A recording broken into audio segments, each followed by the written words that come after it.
Welcome to Mr. Nightbleed. Tonight, in 7 scary true graveyard horror stories, we step through the rusted gates of cemeteries where names are carved in stone. Flowers wither overnight and the earth itself remembers what we try to forget. These are chilling accounts of bells that toll without wind, whispers leaking from cracked mausoleums, and footsteps echoing across gravel paths when you know you are utterly alone. This is a new channel, and my goal this month is to reach 3,000 subscribers. Almost 90% of viewers watch and leave without subscribing. Don't be one of them. Subscribe now. Before we begin, share in the comments where you're watching from and what hour of the night it is for you. And if there is a cemetery in your town that unsettles you, type its name, because once you step past the gates of these haunted resting grounds, not everything allows you to leave. Kill the lights, silence the world, take a slow breath, and let us begin.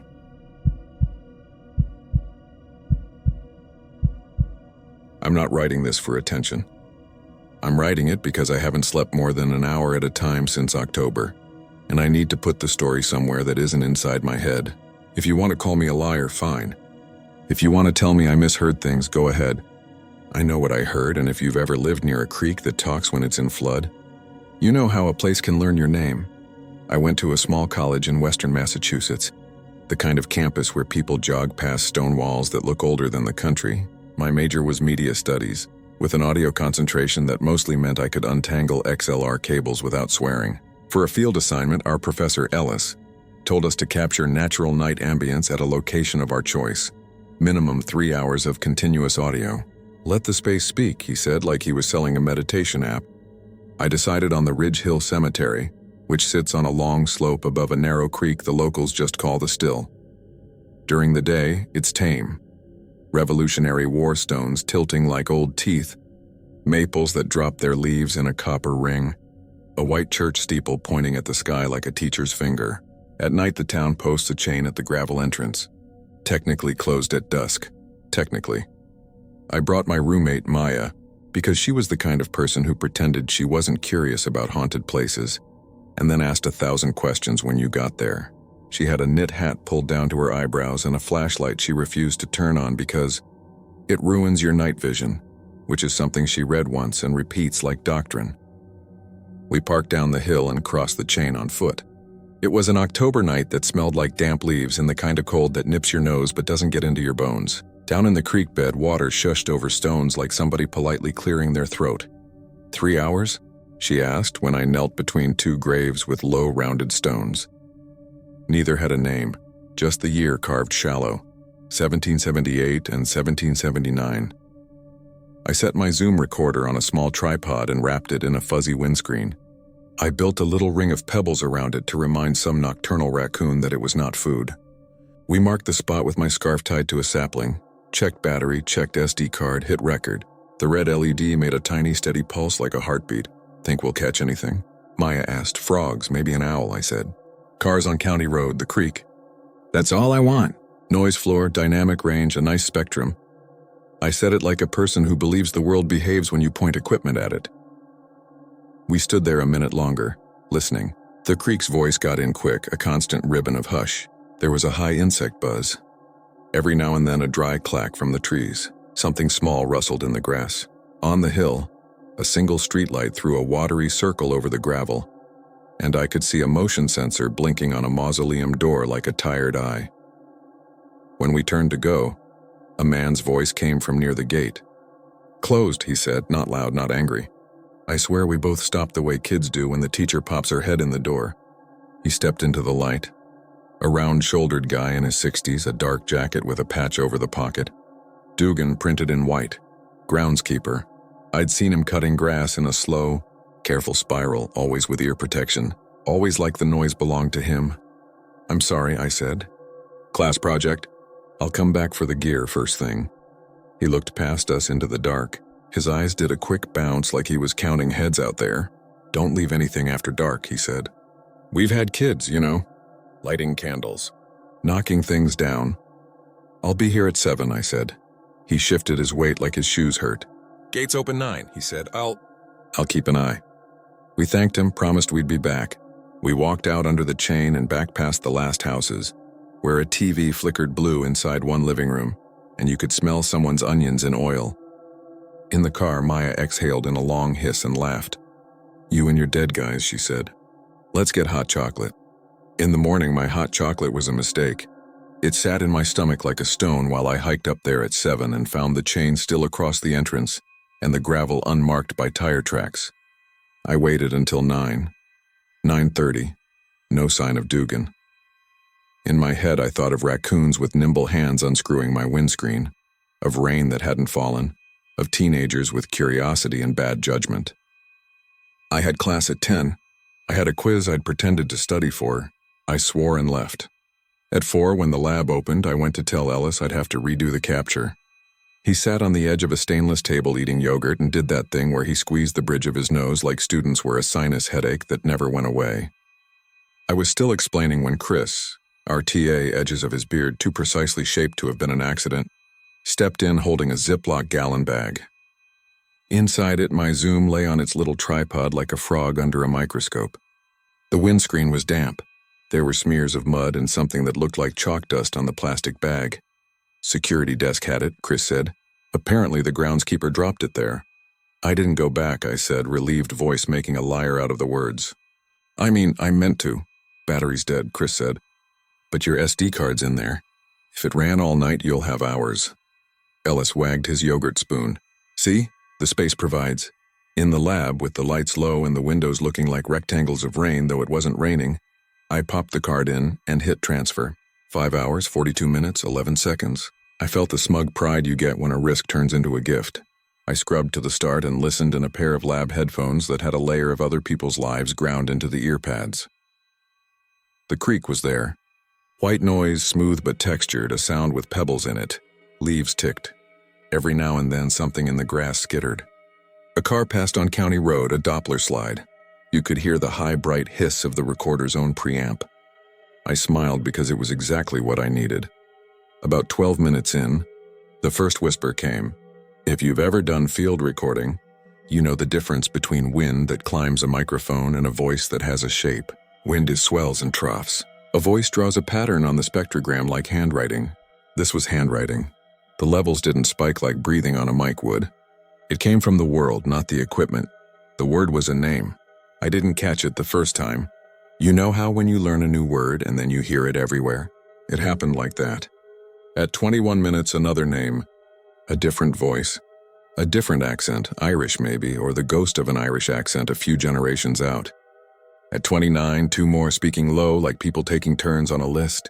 I listened harder and let it run and sat perfectly still, like stillness would make my ears better. There were little pockets when the creek was loud and the insects surged and nothing else came through. Then the voices would thread the noise again, steady, not rushing, not dramatic. Names. Some I knew from town, family names that showed up on real estate signs and on the basketball banners in the high school gym. Some were blunt and old-fashioned. Some sounded French. I started to write them down, catching spellings when I could, phonetics when I couldn't. At an hour 4, one voice spoke with a length of patience that made me think of someone who had spent his life waiting for other people to finish. He said Miriam, like he loved the sound of syllables. Then softer, Miriam Keene. At 1 hour, 12 minutes, 32 seconds, a voice came so close to the microphone that I flinched, even though the sound had already happened hours ago. It didn't spike the levels. It didn't pop. It just slipped into a space the creek left open and said my name, first, middle, last. Not how I ever introduced myself. Not how anyone says it except bureaucrats and that one telemarketer who read from a spreadsheet. Then it said here, not a question. A roll call answered on my behalf. I pulled the headphones off so fast the headphone jack clacked against the table. The lab was the same. Hum of the ventilation, blinking of the external drive's LED, a poster about microphone polar patterns curling where the tape had dried out. My hands were shaking hard enough to make the plastic case rattle. I told myself a real voice could have walked by. Dugan could have seen the little tripod and leaned down to see what it was. A kid could have been out there with a cigarette and a dare, and yet the creek never changed around the voice. The insects didn't pause. Even my own breathing didn't rise and fall in the recording the way it should have if a body had leaned in, if warm air had fogged cold plastic. The world didn't react to the voice because I think it wasn't in the air. It was in the seam between sounds, someplace thinner than air. I took the SD card and my notes and my fear and went to the library. Mrs. Kearney, who'd been there since the invention of dust, helped me navigate digitized town records like we were gossiping. When I asked about family names, she lit up and started telling me who married who and which cousin had a problem with Oxy for a while but was back to himself now. When I asked about the cemetery, she dropped her voice like we were in church. Ridge Hill, she said. The old section slid in the flood of 22. They moved what they could. Stones one place, bones another if you want the blunt of it. City Works crew found femurs in the roots of the big maple down there. Some folks said the creek would keep talking until everybody got put back right. But there's no money for that sort of thing. People say a lot of things. I asked if she knew a Dugan. Donnie, she said. Been out there forever. His wife was keen before she married. Miriam was his mother-in-law's sister, I think. She's in there somewhere. She made a loose circle in the air, meaning the hill, the ground, the creek, the town. That night, Maya listened with me at the kitchen table of our apartment. Our mugs breathing steam, our knees bumping. She held my pen and wrote down the names as they came. She tapped her nails when she was nervous and didn't know she was doing it. Every time a voice spoke, she stopped tapping like she was being a good audience for a ghost. Say it, I whispered, when the moment came. Your name, she whispered back. It said your name. We stopped it there. We didn't go on to the rest because it felt like a dare the dark had laid down. We watched sitcom reruns where nobody dies and nobody lives anywhere colder than a studio set. We slept with our bedroom doors open, which we never did because Maya snores and I talk in my sleep and neither of us enjoys a running critique. In the middle of the night, I woke to water sounds and sat up, thinking the kitchen tap had been left on. It hadn't. The radiator sighed. Outside, the empty street made the distant highway noise sound like a shore. In class the next day, Ellis made us play 10-minute clips and talk about texture.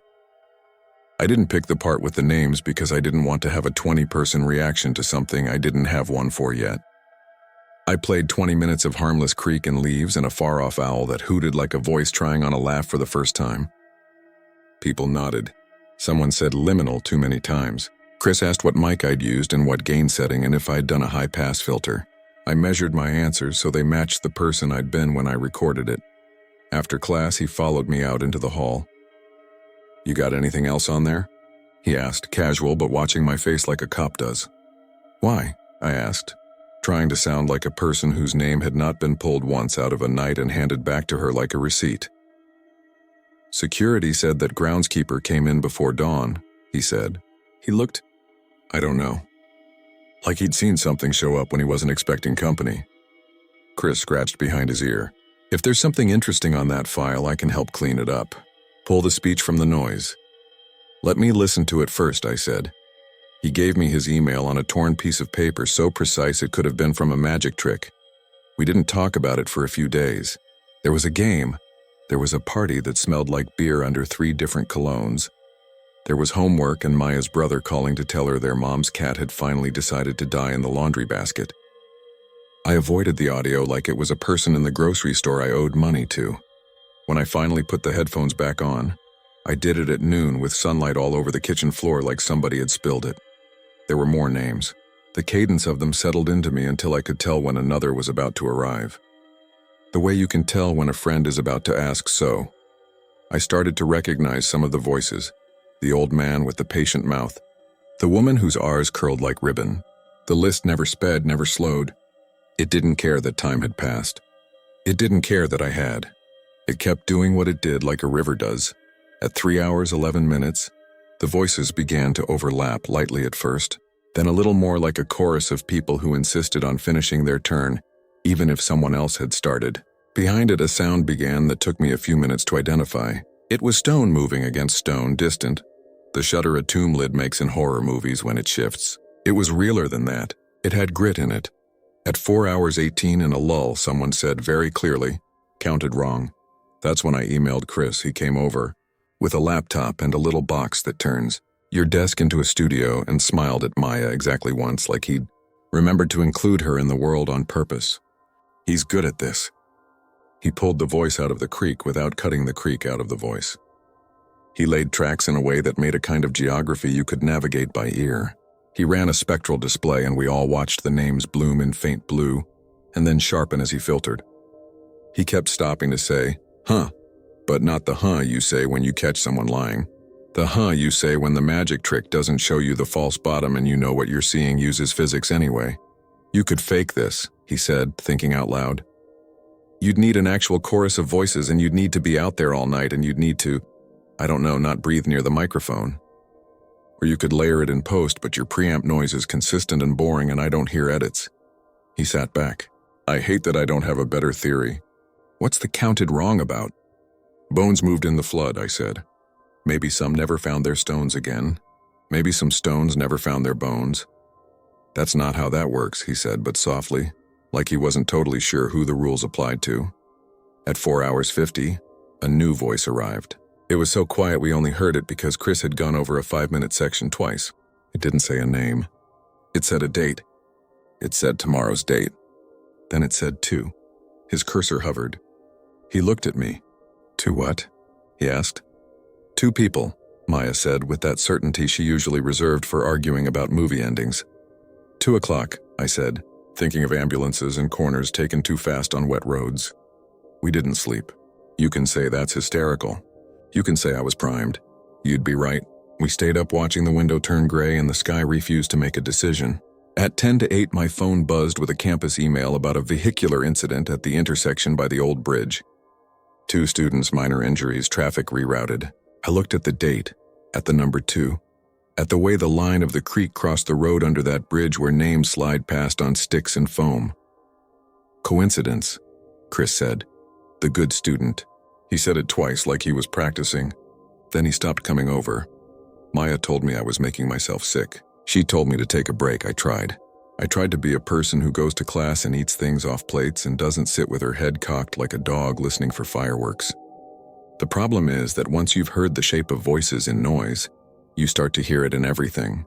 In the dishwasher. In the dryer. In the wind where it comes under the door and gets changed by the crack. Sometimes I would hear my name again, not loud, not even clear. Just the idea of it braided into the hiss of life. I told myself I was pattern-seeking. I told myself I was looking for myself because I'm a selfish person. I put my pillow over my head and the fabric made a beach out of my breath, and in that surf I heard the roll call start up. It didn't care that I'd hidden. One morning there was an envelope on our doormat. No stamp, no address. Inside was the Ziploc bag with my recorder in it. There was a note written in block letters. Found by the old soldiers, don't leave things after dark. Dugan. The bag smelled faintly like damp stone. When I pulled the recorder out, a fine pale dust sifted onto the table and made little constellations. I wiped it up with my sleeve and thought of mortar, chalk, bone. We went to thank him and found the cemetery gate chained. A handwritten sign said closed for maintenance. Mrs. Kearney told me quietly that Dugan had gone home sick, and would you believe it? He lived right over on Pine where the old cannery boss used to live. Imagine that small world. We brought muffins. His wife, small, stern eyes like a tired saint, took them and said he was sleeping. I said thank you for finding my recorder. She tilted her head like she was listening to something in the next room and said, he doesn't like leaving things alone out there. Says if it's yours at sundown, it won't be yours by sunup. Says the hill makes a claim. The next week, Chris stopped answering emails. We ran into someone who said he'd transferred to UMass because that program is a joke, but he said it like he was telling a joke he didn't think was funny. The week after that, the flood siren in town went off for the first time in years. Though the creek stayed where it was supposed to, the emergency management guy apologized on Facebook, said it had been a test triggered by accident. Comments under the post argued about infrastructure and budgets and God. In the second hour of a night where we promised not to listen, Maya heard something anyway. She was in the shower and I was in bed pretending to be asleep. Water makes the best noise for hiding a voice in. It's patient. It's broad. She came out with her towel around her and said, not looking at me. It said my name. I didn't say who. I didn't say what. I said when. She nodded like she'd been prepared to answer. Saturday. Morning? I said evening? She shrugged without humor. Just Saturday. On Saturday she didn't leave the house. Her shift at the coffee shop went to Erica, who texted a picture of the empty pastry case and a skeleton emoji. It snowed, the soft, useless kind of snow that melts as it lands. We watched a marathon of a show about people buying houses they couldn't afford. At 9:30 p.m., Maya took a deep breath and looked at the kitchen sink like it had insulted her. "I can't live like this," she said, and turned the faucet to full blast to fill the kettle for tea. She had her back to me. I saw the kettles shine. In the roar of water, there was a syllable shaped exactly like the start of her name, and I hated myself for hearing it. The kettle bumped the lip of the sink and tipped, and I moved without thinking and caught it. The water raked my wrist. Not boiling yet. Not nothing. Maya turned and put her hand over mine, and we stood there with the water running and looked like people in a commercial where they've decided on a mortgage. We didn't look at the clock. We didn't talk about winning because I don't think there was a game. At the start of November, the town put temporary fencing around the whole lower half of Ridge Hill. There had been a slide, the paper said.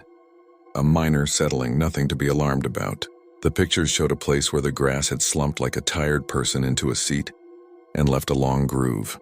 You could see in the center of the groove a rectangle of stone not much bigger than a bread box, the top of a tomb that had been lower than the ground until the ground decided to take a breath. The comments under the article argued about whether it was disrespectful to show it. Someone posted a link to a GoFundMe for a proper survey and stabilization of the site. Mrs. Kearney donated $20 and wrote, "For all of you, them," which is a sentence that can make you cry if you let it. The night after the slide, I put the headphones on again because pretending not to wasn't helping. I skipped to the last half hour and sat still and told myself to let something be what it is. The names came. The creak never changed. The stone sound came, not often. And every time it did, I felt a muscle in my throat pull tight. At the very end, a voice I hadn't heard before said, like a teacher who cares if you're paying attention, "Here." Another said, "Here." Another. Then my name. It said it patiently, like it knew it had all the time in the world. I waited to hear if it would say a date. It didn't. It said, "Stay." I turned it off and listened to the actual world. A car passed. Somewhere a dog barked like it had been told to pretend it a dog. In the radiator, steam worked its way through a seam and made a noise like someone trying not to laugh. I lay down on the rug and pressed my ear to the floor, and the building said the things buildings say. I heard scattered and at a distance the idea of names, like a roll call happening in a room I wasn't allowed in. I wish I could say I went back up there with a shovel and a lantern and some magnificent intention to put bones back with their stones. That's the kind of story where the hero gets hurt in a picturesque way, and the town elects them to the historical society and they start a foundation. I didn't go back. I never went back. The recorder went into a drawer. I only took it out to ask a professor if I could defer the rest of the semester and work something out in the spring. He said, "Take care of yourself," and sounded like a person who has rehearsed that sentence. I got on a bus that smelled like old raincoats and slept in bursts that felt like falling, and woke to the hum of the heater and the whisper that lives inside long drives. A boy in the row ahead played a game on his phone, and the sound effects had a wash of noise under them. And in that wash, I heard my first name and then my middle. The bus made a right turn. The whispers slid off the windows and pooled on the floor. Now I live in a different state, and my bedroom faces a different set of trees, and the appliances here have their own complicated relationship to time. When the refrigerator kicks on, there's a breath in it that is nearly a word, but not quite. When it rains, all that white sound tries to be one thing and fails, and in that failure are the traces of what my brain wants to hear. I've stopped arguing with it. I've stopped telling myself that the voices can't cross state lines, or that the creek's gossip can't get into a building with different pipes. I think the truth is less dramatic and worse. Once you learn how to hear names hiding in noise, you can't go back to hearing just noise. The world is a recording that never stops, and there's always somebody willing to say here for you when you falter. You want a last thing, something wrapped up. Here's what I have. 2 weeks ago, a package came with no return address. Inside was a plastic bag with the end broken off like somebody tore it open with impatience. There was dust on the bottom of the box, the fine pale kind. There was a note with no name that said in that squarish block print I recognized now that I let myself, "Keep what's yours." It smelled faintly of damp leaves. I threw the bag out and stood at the sink and let the water run and listened to the noise it made. It took a long time to hear anything besides the hiss. When the word came, it was a mistake the water made, and also it was not. It said my full name as if reading it from an old ledger. It said here, and I said here back before I could stop myself. I think that's the worst part. Not the voices, not the dates, not the feeling that the hill has a ledger and the creek is its clerk and the town sleepwalks around a list it can't change. The worst part is how easy it is to answer, how your mouth knows how to form the sound, how your breath wants to say yes, even when you never went back, even when you move, even when you tell yourself that you're done. Every roll call expects to be answered. Every stone expects to be named. If you've ever heard your name in the hush between things, you know what I mean. You'll be making tea or riding a bus or lying awake at 4 a.m., and the world will pull your name like a thread out of the fabric of its own noise. You will answer. You won't be able to help it, and somewhere a place you thought you left will mark the line next to you with a neat little check.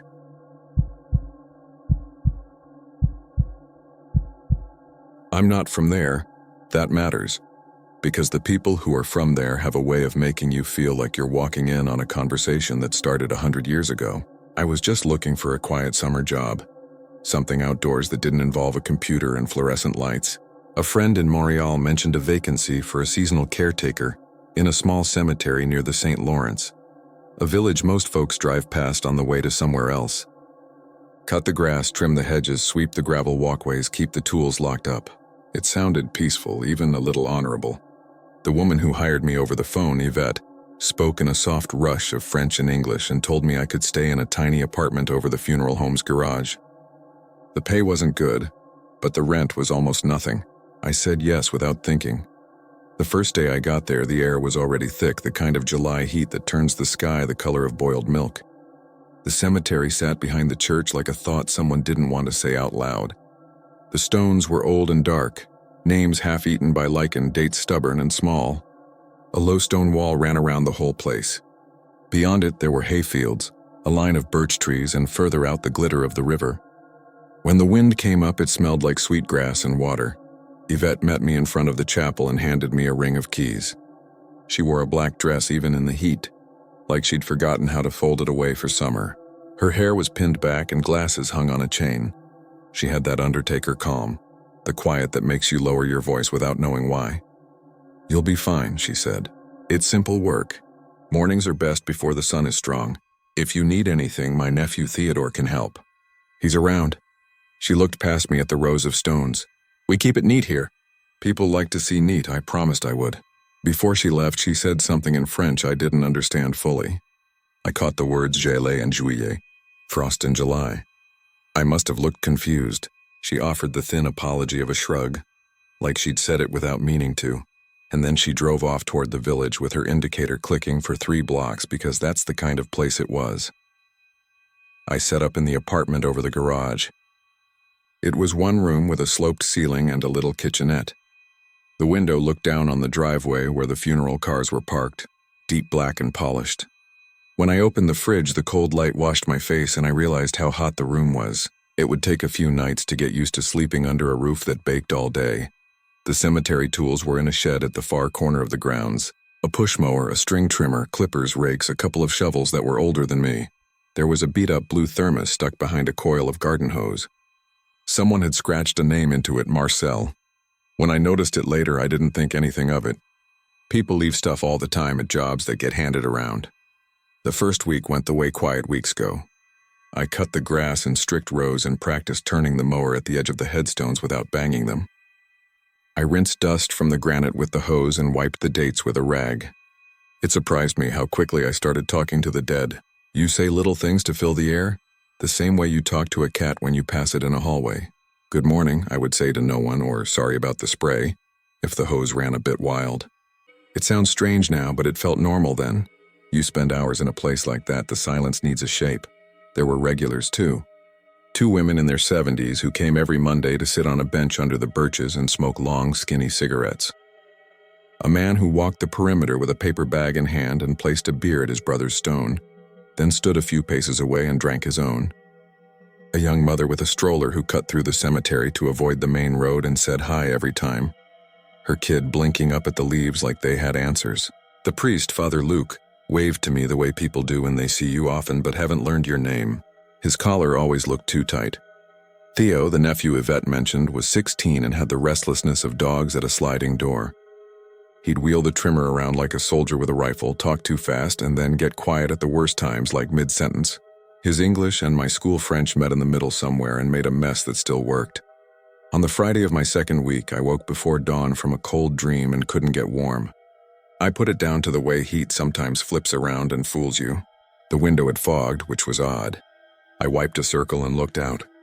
The lawn lights made little pools, the kind of yellow that feels tired. The sky was the gray-blue of early morning, clean and mild. No clouds, no reason to be cold. I went down to the yard anyway. When I rounded the corner of the garage, I saw the frost. It lay on the grass like a veil, thin and glittering, a white sheen that didn't belong to July. It wasn't over everything, just a wide path that curved through the cemetery like a careful brushstroke. It started at the gate, crossed a double row of stones, and then narrowed into a strip the width of a coffin until it stopped at a family plot near the birches. I stood with my hands on the stone wall and stared. I could see my breath. Not much, but there. I told myself it was something stupid. Shade from the night, a low fog that had frozen for an hour in that one spot. I told myself a lot of things. Then I stepped over the wall and the cold ate the heat from my socks in one swallow. I swear I heard the little squeak glitter makes on glass. The frost had grain to it, fine lines like ferns. The closer I got, the more I saw how it feathered into the warm grass. At the edge where it stopped, there was a perfect line where the blades went from stiff white to dark green, like someone had drawn it with a ruler. I followed the path to the family plot. 4 stones, worn and low, with a 5th newer one in the middle. The old ones were for the grandparents and a great-aunt.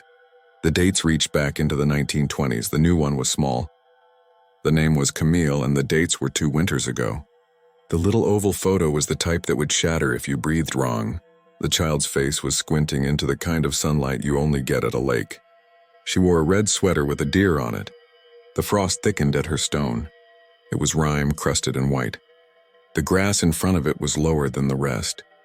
The earth had sunk into a shallow dish, the way it does when the ground settles after a burial. Only this was deeper than the others, like someone had pressed a bowl into soft clay and then lifted it away. I crouched to touch the frost. My fingers tingled and I pulled them back. The cold felt like it wanted to climb me, like it was thirsty for skin. When I stood, I stepped on the edge of the hollow and the ground gave a little.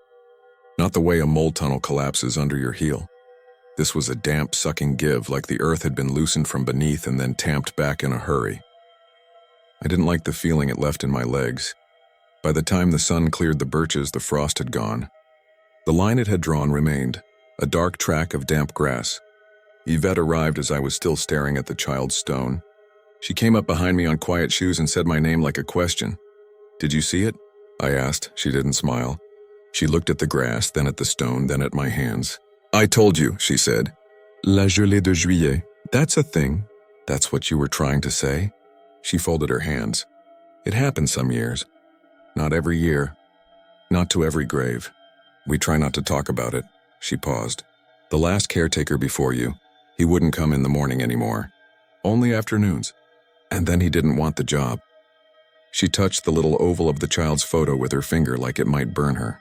"We keep it neat," she said again, but her voice had nothing behind it. "We didn't mention it to anyone else." That afternoon, I trimmed around the stones and tried to convince myself I'd imagined it. The way you can sometimes erase a bad moment if you only retell it enough times. But by evening, a weird chill had crept into the little apartment. I stood barefoot in front of the open fridge, letting the cold air pour out. But the feeling in the room was different. The fridge cold was a thing you could step away from. This cold stayed on your skin like talc. I slept with my socks on and a towel stuffed at the bottom of the door. 2 days later, something small shifted on me. I was sweeping gravel off the walkway when the bristles made a sound like glass under sand. I stopped and saw tiny crystals clinging to the stones where the frost had been. They looked like the sugar they sprinkle on those cheap store cupcakes. I bent closer and that thirsty cold breathed across my mouth. I tasted iron or pennies, except cleaner. I started asking around without asking around. In the village store, I stood too long at the counter with a jar of pickles and said, "Weird weather, huh?"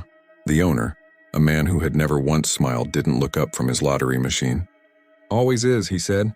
When I said frost the way you don't say a word you don't mean. He flicked his eyes at me and then at the cooler where the beer stood in rows. "It's July," he said. "You need the other kind of cold?"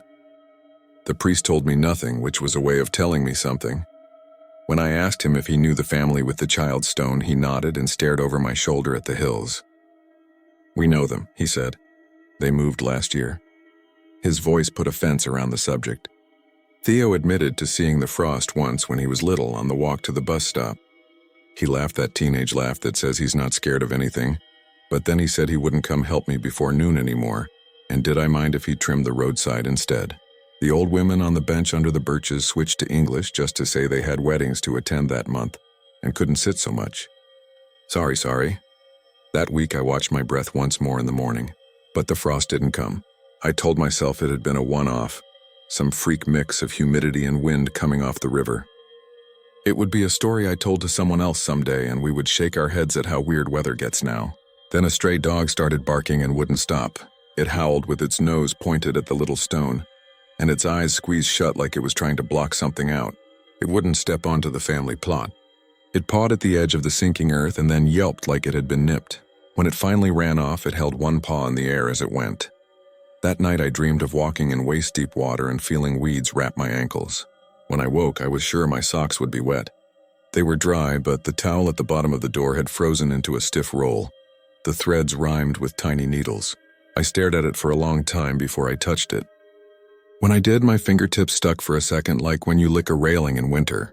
I swore and jumped back, and my heart clattered so hard it made a sound in my ears. I went down to Yvette's office and told her I was done. I would work out the week, but that was it. She listened without interrupting, the way she probably listened to people in worse moments. When I finished, she asked if the Frost had reached the apartment. I nodded. She shut her eyes for a second like she was counting to 3. "Okay," she said. "I'll call someone." "Who?" "Marcel," she said, and tilted her chin at the shed. "It was his thermos you saw. He was the caretaker before you. He left, but he didn't go far." She dialed him and spoke rapidly in French, moving her hand like she could push the conversation along the wire. When she hung up, she said he would come at dawn the next day. "If it's going to happen again," she said, "it will be tomorrow." "It's the 20th. That was the date." She didn't finish the sentence. I didn't sleep that night, not really. I lay on my back and watched the shadow of the fan move around the room. The apartment hummed soft, like there was a machine in the walls I'd never noticed before. At 3, I decided to make coffee. The water from the tap ran so cold it made the metal sing. I stood with the mug pressed under my chin and waited for dawn. Marcel arrived at first light in a brown truck that had no business being on the road. He was short and square and wore old army boots. When he stepped out of the truck, I saw the way he walked. Not a limp exactly, more a carefulness. He shook my hand with fingers that were nicked white from old cuts. He looked like someone who had been told the truth and decided not to share it. "You go back to the apartment," he said in a half-growl. "You don't come out. If you hear anything, you don't come out." "What am I supposed to hear?" He stared at the birches. "It's better if you don't hear it." I tried to argue. He ignored that and walked to the shed. He took nothing but the shovel with the worn wood handle. He leaned it against his shoulder and went into the cemetery alone, moving like he was trying to sneak up on an animal that wasn't going to run. I watched him go to the family plot. He stood there for a long time, hands in his pockets, the shovel against his leg, and then he took a step back and made a small sign in the air with his thumb that wasn't a cross and wasn't not one either. The Frost came like a breath you see before you feel it. One moment the grass was normal. The next, a lace of white stitched itself from the gate to where Marcel stood. It traveled in a quiet wave, not fast, not slow, and the sound it made was paper creasing in a quiet room.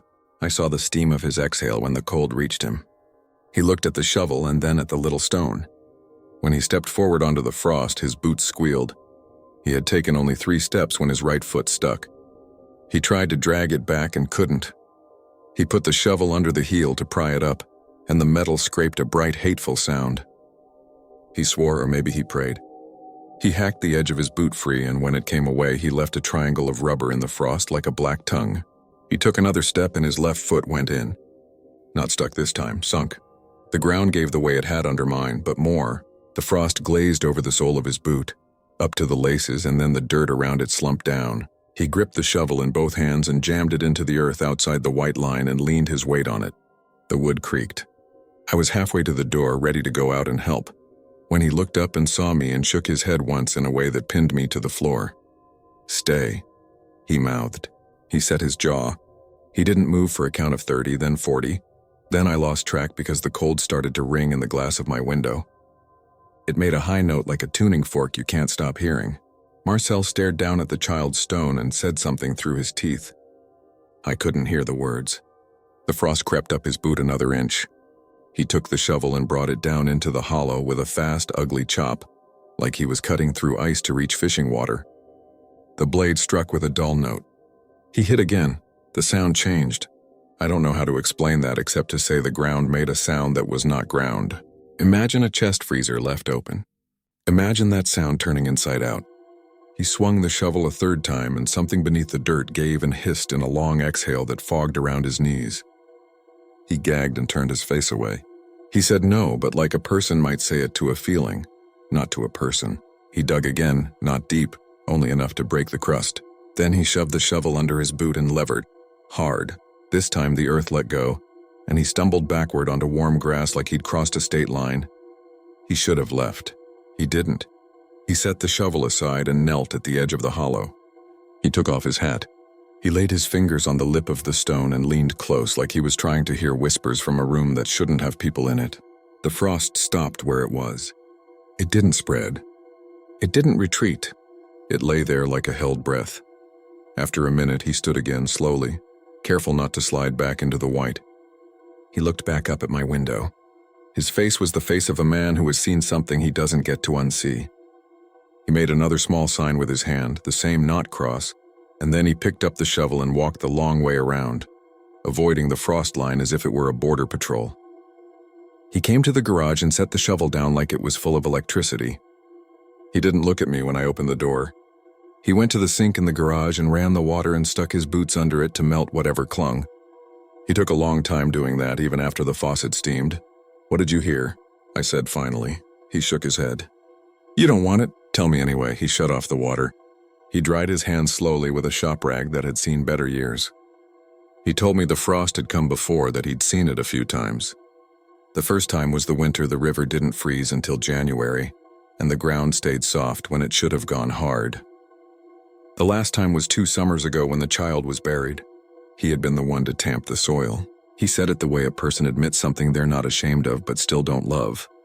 "It comes on dates," he said. "Not always the birthday. Sometimes the day he didn't finish. Sometimes the day they were meant to be somewhere else and didn't get there."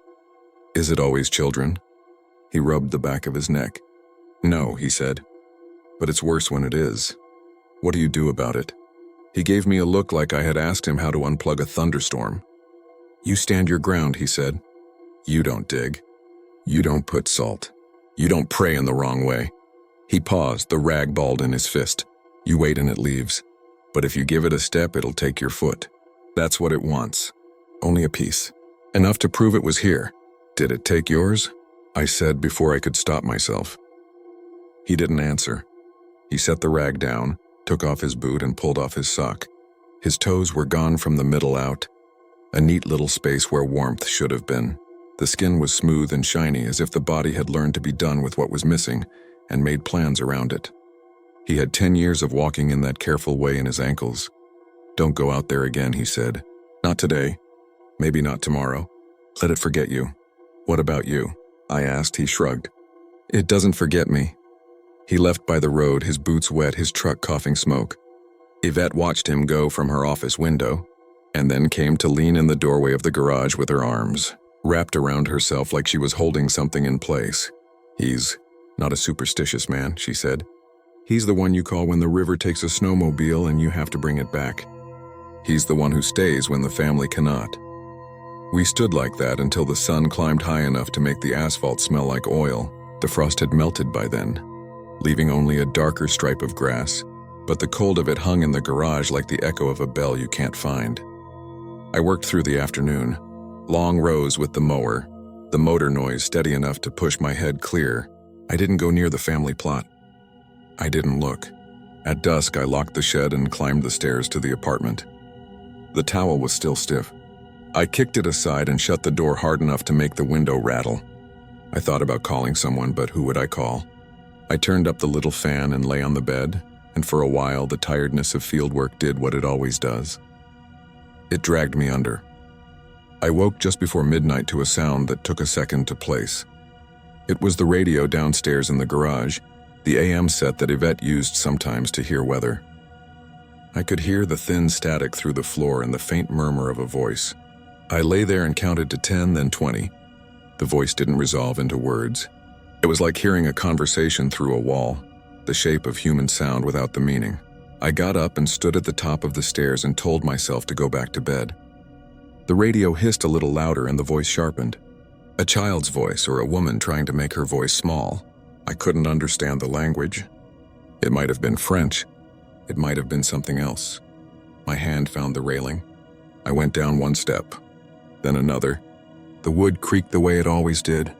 The radio swelled and dipped, the kind of sound you get when you're driving a long, empty road and the station winks in and out. I hit the switch at the bottom and the garage light came on, bright and flat. The radio sat on the tool bench, the red needle pointing to a frequency with no station. The voice stopped when I stepped onto the concrete. I stood there and felt ridiculous and relieved all at once. I reached for the dial to turn it off. Cold caught my wrist. Not a hand, nothing like that. Just a band of air so sharp it made the hair on my arm go flat. The towel at the door had not moved. The crack under the door was a thin, dark line. I turned the radio off. The silence clicked in, then something small tapped on the other side of the door. Not a knock, not animal claws. It sounded like the tip of a nail being dragged across smooth paint. Once lightly, then again higher up, at the level of a child's hand. I didn't move. I listened. The tapping traced a line the width of the doorframe, slow and steady. The cold lapped at my ankles up to the laces of my shoes. I thought of Marcel's careful way of standing over that white border. I thought stupidly about the little deer on the sweater. When the tapping reached the latch, it stopped. The silence swelled until I could hear the sound my tongue made lifting off the roof of my mouth. I forced myself to breathe normally. The garage smelled like oil and soap and something clean the cold carries with it. That impersonal hospital smell of metal and air. I backed away from the door and up the stairs with my steps landing in the same places they did every night. When I got to the top, I shut the apartment door and pushed the dresser in front of it, then laughed at myself for that because a dresser wouldn't stop air. I sat on the bed and waited for the sound to start again. It didn't, the radio stayed dead. I waited until I saw the light change in the window and the birds started up in the birches, the little ones that sound like someone turning a rusty crank. Then I moved the dresser back and opened the door. The towel wasn't stiff anymore. It was wet. The crack under the door was damp enough to darken the wood, and when my bare foot landed in it, the shock went up into my bones. On the inside of the door, right where a child might reach, a streak of frost had dried into a thin white film. At the height of my knee, there was a small print. Not a handprint, not anything you could show someone, just an oval of clearer wood where the frost hadn't stuck, a shape no bigger than the top of a jar lid. I didn't pack. I didn't make coffee. I didn't sweep the gravel off the walkways. I left the keys on the hook in the garage and went to Yvette's office and told her I was sorry. She put her hand to her throat like she'd forgotten there was a chain there, and then nodded without asking questions. Maybe there was nothing left to ask. She said I could go. She said she would have Theo cover until she found someone else. She didn't say be careful. She didn't need to. Marcel saw me as I was loading my bag into my car. He was parked under the birches like he'd been waiting there all night. He raised a hand, not quite a wave. I went to him without meaning to. He looked at my eyes, not at my mouth. You going? He said. Yes. Good. He lifted his chin toward the cemetery. Don't take the river road. I was going to. Don't, he said. His face had a weight I trusted. Take the upper route by the fields. And when you come to the White House with the blue door, you don't look left. Why? You don't look left, he said, and put his hand on my shoulder like we were family. Drive in the sun if you can. I did what he said. I took the upper road and kept my eyes on the line between the asphalt and the gravel. When that blue door flashed at the corner of my vision, my neck fought me like a horse that didn't want the bit. I tightened my hands on the wheel and stared ahead and told myself out loud that I was almost gone. It's been months. Back in the city, the heat broke and came back like a debt. I was fine for a while. Then I woke one night to a familiar flat cold hovering at the level of my ankles. I live on the 3rd floor. The building doesn't have a basement. The sill had a blush of frost across it when I turned on the lamp. a little fan of white like breath dried on glass. I rubbed it with the heel of my hand until it came away in a paste. I told myself the AC had finally decided to work too hard. I told myself a lot of things. Last week I stopped at a cafe to write, the kind with marble tables that always wobble. 2 young women sat next to me, talking around their cigarettes and their coffee and a picture on a phone of a kid at a lake in a red sweater, the kind with a deer on the front. They spoke in a mix of French and English and the kind of slang that makes you smile when you pretend you're not listening. One of them said Camille, like the way you say a name that makes the air different, and the other reached across the table and put her hand on top of the first one's and didn't say anything at all. I haven't been back to the village. I won't go. I keep my shoes by the bed now, even on the hottest nights, because I learned what happens if you give that cold an inch. Sometimes I wake with my heart already going and my toes aching like old teeth. Some mornings there's a line of wet on the floorboards where the door meets the hall. It dries by noon. I've started keeping a towel there. A habit is a way of not thinking, and I'll take that. If you want to be sure, you can drive out to that village I won't name and walk the cemetery wall and look for the family plot near the birches. You can run your hand over the child's stone. You can look down and see that depressed circle in the grass, the spot where the earth never really comes back up. You can crouch and touch the dirt if you want to feel the truth faster. If you go in July, you might feel it without touching. It's clean cold. Hospital cold, the cold of something that was supposed to stay shut and didn't. The grounds will be neat because they keep it neat. Your shoes will make the right sounds on the gravel. The birches will drop flickers of shade on your shoulders. You can pretend the glitter on the grass is just dew. I don't care what you do. I'm telling you so you know. Frost can happen in July. Not everywhere and not for long, but long enough. It doesn't take much. A step in the wrong spot, a reason for a date to remember itself. A door you left cracked because it's hot and you wanted air. And if you feel it, that clean cold that isn't the weather, don't make the mistake of trying to test it with your skin. Don't press your fingers in like you're curious. Don't stand in the white. Don't dig. Don't pray in the wrong way. Stand back and breathe like you're trying not to scare a wild thing and wait for it to decide it has taken enough. They say no grass grows on that grave. I think that's true, but it's not the part that matters. The part that matters is that sometimes the frost takes a little and sometimes it wants more and sometimes it decides it likes you. If it does, you won't have to go back to the cemetery to find out. It'll remember the shape of your door. It'll remember the sound your shoe made when it squealed free. It will tug at you in the night like a child needing to be let in. Polite at first, then a little more sure. And if you open the door even just to see, it will have all the time it needs. I'm not from there. I moved on. But the cold followed, thin as a whisper, and I know this much. If I wake again and find frost at my feet in July, I will not move. I will not go to the window. I will not touch the door.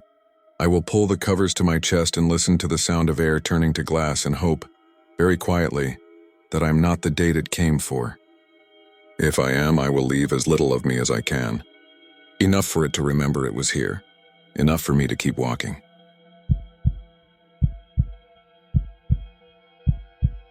I was 17 the first time I cut through St. Mary's after midnight.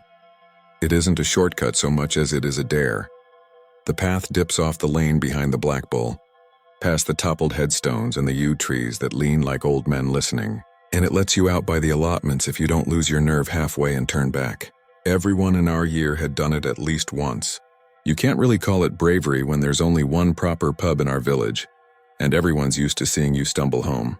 But it was late, and cold in that Yorkshire way that finds the space between layers, and I didn't fancy another 10 minutes on the pavement past Mr. Fletcher's barking spaniels. So I went through the gate at St. Mary's and told myself it was just stones and names. There was a policeman already there, stood by the gatepost like a carved figurehead. Tall, the old sort of uniform, black greatcoat and a white checkered band on his cap. The lamplight didn't quite reach his face. He didn't say anything, and my first stupid thought was that he'd clocked I was underage and I'd be getting my ma'am dragged out of bed for a telling off. I nodded because that's what you do even when you're a bit wobbly. He raised a gloved hand not to stop me but to point, past me along the path where the ground buckled with the older stones. I don't know why I followed the gesture. I could have kept walking. I could have said, "All right, officer," and gone on. But there was something about the way his arm was held, like the weight of it was hard, like it mattered, and I went where he pointed. down the gravel to a row of headstones that leaned together as if gossiping. My trainers scuffed and a soft rattle came from the hedges, something small waking and going still again. The stone he'd sent me to was ordinary, gray with the black letters sinking into it. The lichen had grown like frost around the edges. There were other stones nearby with angels and doves and carved lilies.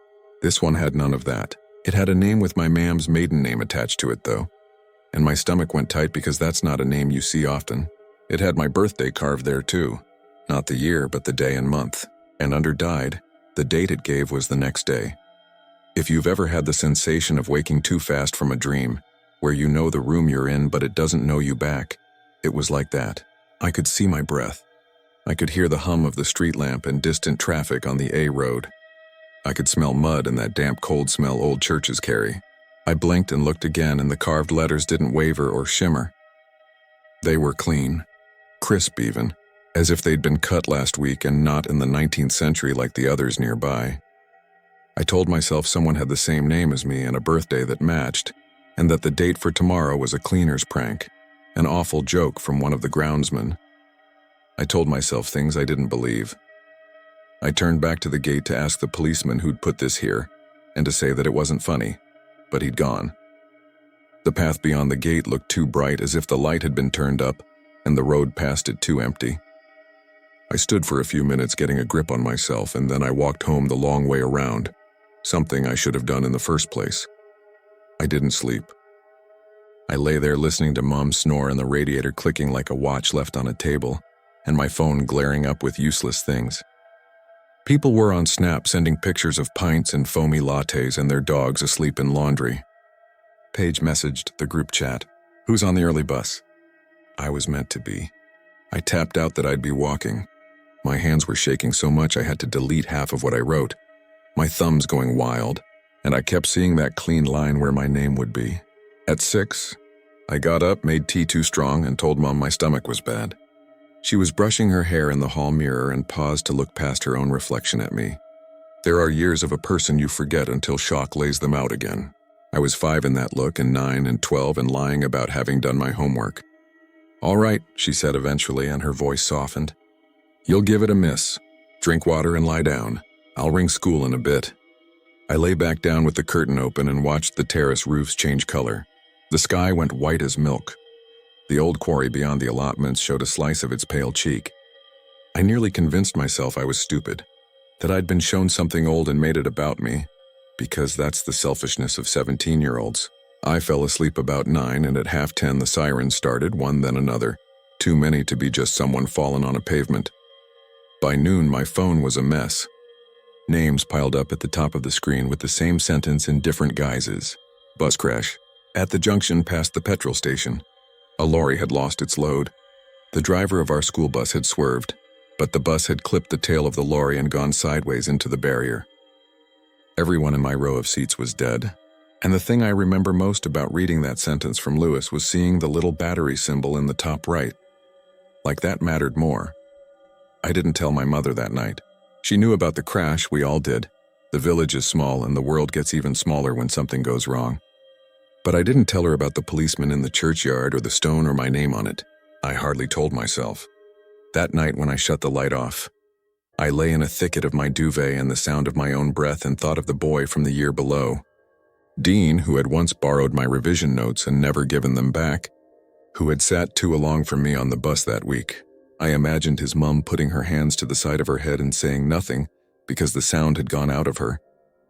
I thought of the bus driver, Mr. Sutcliffe, who never minded if you were a bit late and ran up with your coat half on. The names had teeth now. For 2 nights I didn't go near St. Mary's. I took the long way to the shop. I crossed to the far pavement going past the lane. But grief doesn't let you choose what you think about. It chooses you. And on the 3rd night I found myself at the gate again, telling myself I'd dreamed it that first time, that maybe I'd mixed up the row. The path crunched under my shoes. A fox moved along the wall and leapt, a trick of rust gone. The headstone row waited like an unfriendly audience. The stone that had the accident of my name was only a stone now. The lichen was the poor yellow of old sponge. The letters didn't stand out. The dates were impossible. I could have put it down right there. You know how you avoid believing in things that change your life? I could have done that. But as I turned toward the gate, he was there again. The policeman. Still in that old-fashioned uniform, the checkered band dull in the weak light. I had the sudden dumb thought that he was cold, which is ridiculous. He didn't come toward me. He lifted his hand again, slower this time. He pointed to the left, not to the row I'd just been at, but deeper into the older graves where the ground pinches together and the grass grows thin, and the yew roots buckle up the soil. There was another stone waiting. You start to feel like the world is arranged in vignettes when you're being led like that. A figure here, a pointing hand there, a stone waiting like an appointment. This one had a family name I knew, not mine. But the girl who lived 2 streets over, who'd been in our class in primary and had changed schools in year 8, had that surname. And there was a first name on the stone that could have been hers if you squinted, if you forgave the way villagers spell things a dozen ways across the centuries. The date under died was Saturday. 2 days from then. "Who are you?" I said out loud. The man didn't answer. The voice I had made wasn't one I'd used before. It sounds like an older man's voice when you call out like that in the dark, stupid, and trying to be brave. I went toward him a step, and solid ground didn't feel like ground at all. "What am I meant to do?" I said. He didn't lower his hand. He held the point steady like a signpost. The girl's name was Paige. I messaged her that night without thinking how mad it would sound. I told her I'd had a bad feeling about the weekend and maybe she should stay close to home. She sent laughing emojis and then a question mark and then nothing. In the morning, she replied with a screenshot of train times and a picture of a birthday card spread on a duvet. Her cousin in Kegley was turning 21 and she was going over Saturday afternoon. I replied, "Don't take the late train. Don't go near the crossing at Silsden. I saw your name." I hovered over send. I put the phone face down and picked it up again and sent it. She didn't answer. Too much of the world is designed to let you doubt yourself and then hate yourself for not insisting. Saturday came like all summer Saturdays do, making the memory of last week's rain louder by contrast. People were at their doors, hosing bits of pavement, washing cars, shouting across hedges. Dad was between shifts at the garage. He had the radio on in the kitchen and was singing terribly. I could smell bacon that had gone a bit too far and the tang of bleach in the sink. I kept checking my phone until it felt like it had weight. At 3, Paige posted a photo from the train window, the blur of fields. At 4, I was sitting on the step outside because the house air felt bad, watching a cloud that looked like a collie dog changed its shape until it didn't. At 5:30, the sirens went again, but fewer this time. A car had been clipped by a delivery van at the bend at the end of our road. People went out and stood the way people stand when something is both near and not quite theirs. I stood with them because it felt like that was what the afternoon wanted. My phone stayed quiet. At 7, a news alert came up nowhere near public enough to be a proper article. Young woman in hospital after slip at Keighley Station footbridge. It wasn't Paige. It was some other young woman with a different surname. Something in me loosened in a way I'm not proud of. At 8, Paige sent me a voice note of her cousin blowing out candles. "Happy now?" she said a minute later, and a winking face. I typed yes. I typed, "You're fine then." I typed sorry. I deleted all 3. I typed, "Be careful coming home." I sent that one. She came home. She posted a photo from the bus on Sunday afternoon, and then a photo of her cat lying like a shaped cushion on a chair. But when I went down to St. Mary's that night, the man was there and he pointed anyway. Sometimes belief isn't a switch, it's a leaking tap. You can ignore it until you can't. I tried to be rational. I tried to tell myself that the dates and names were coincidences, and that my brain was a pattern machine, and that the policeman was a trick of a mind that wanted to make order out of mourning. But he kept appearing. Not every night. Some evenings the gate showed only the gate, and the path showed only the path, and the stones were stones. But then you'd see the gleam off the cap in the corner of your eye, and your stomach would get a coat of frost, and you'd know before you knew. I told one person, Lewis. He was my best mate. He'd been the one to message me about the bus. We met at the wreck where the swings creak if you push off too high. I didn't tell him right away. We kicked a ball around, lanky and clumsy in that last awkward summer before everything becomes hard. And then when he was sitting on the back of the bench and I was on the swing, I told him the whole thing in a rush. He went quiet in that way people do when they're trying not to hurt you with the wrong sort of noise. "Mate," he said eventually, slow, "you think a ghost copper is doing forecast work on gravestones? I don't know what I think, I said. I think something pointed me to my name and I didn't die. He scratched his neck. He'd nicked himself shaving that morning and there was a little line there. You're Rao, he said, and he swallowed. He'd moved seats last term. Different form group. He would have been across the aisle. Don't you ever feel like the day's air is wrong before something goes wrong? I said. Like you're breathing something that's stale but you can't open a window. He didn't answer that. You want me to come see then? He said instead. You want me to come stare at stones with you at midnight like a pair of idiots? I want you to come so I know I'm not mad, I said. We went on Thursday because that was when his mum was at her ceramics class and he could say he was at mine and nobody would ring anyone. It had rained during the day and the world felt washed and clean and the smells stood out. The sharp of nettles, wet moss from the stones, a cigarette stubbed under the gate, the distant metallic taste the buses leave. The gate hinge squealed because of course it did. We stood in the path's first dark and didn't speak for a bit. When he appeared, it wasn't with any ceremony. One moment there was only the U, and the next there was a tall black shape in the tidy line of the cap's band. He was maybe 20 feet away beyond the gate, not blocking it, just as if he'd been there before we were and would be there after. Lewis let out a breath I suspect he didn't know he'd held. You see him? I said. I see a bloke, he said.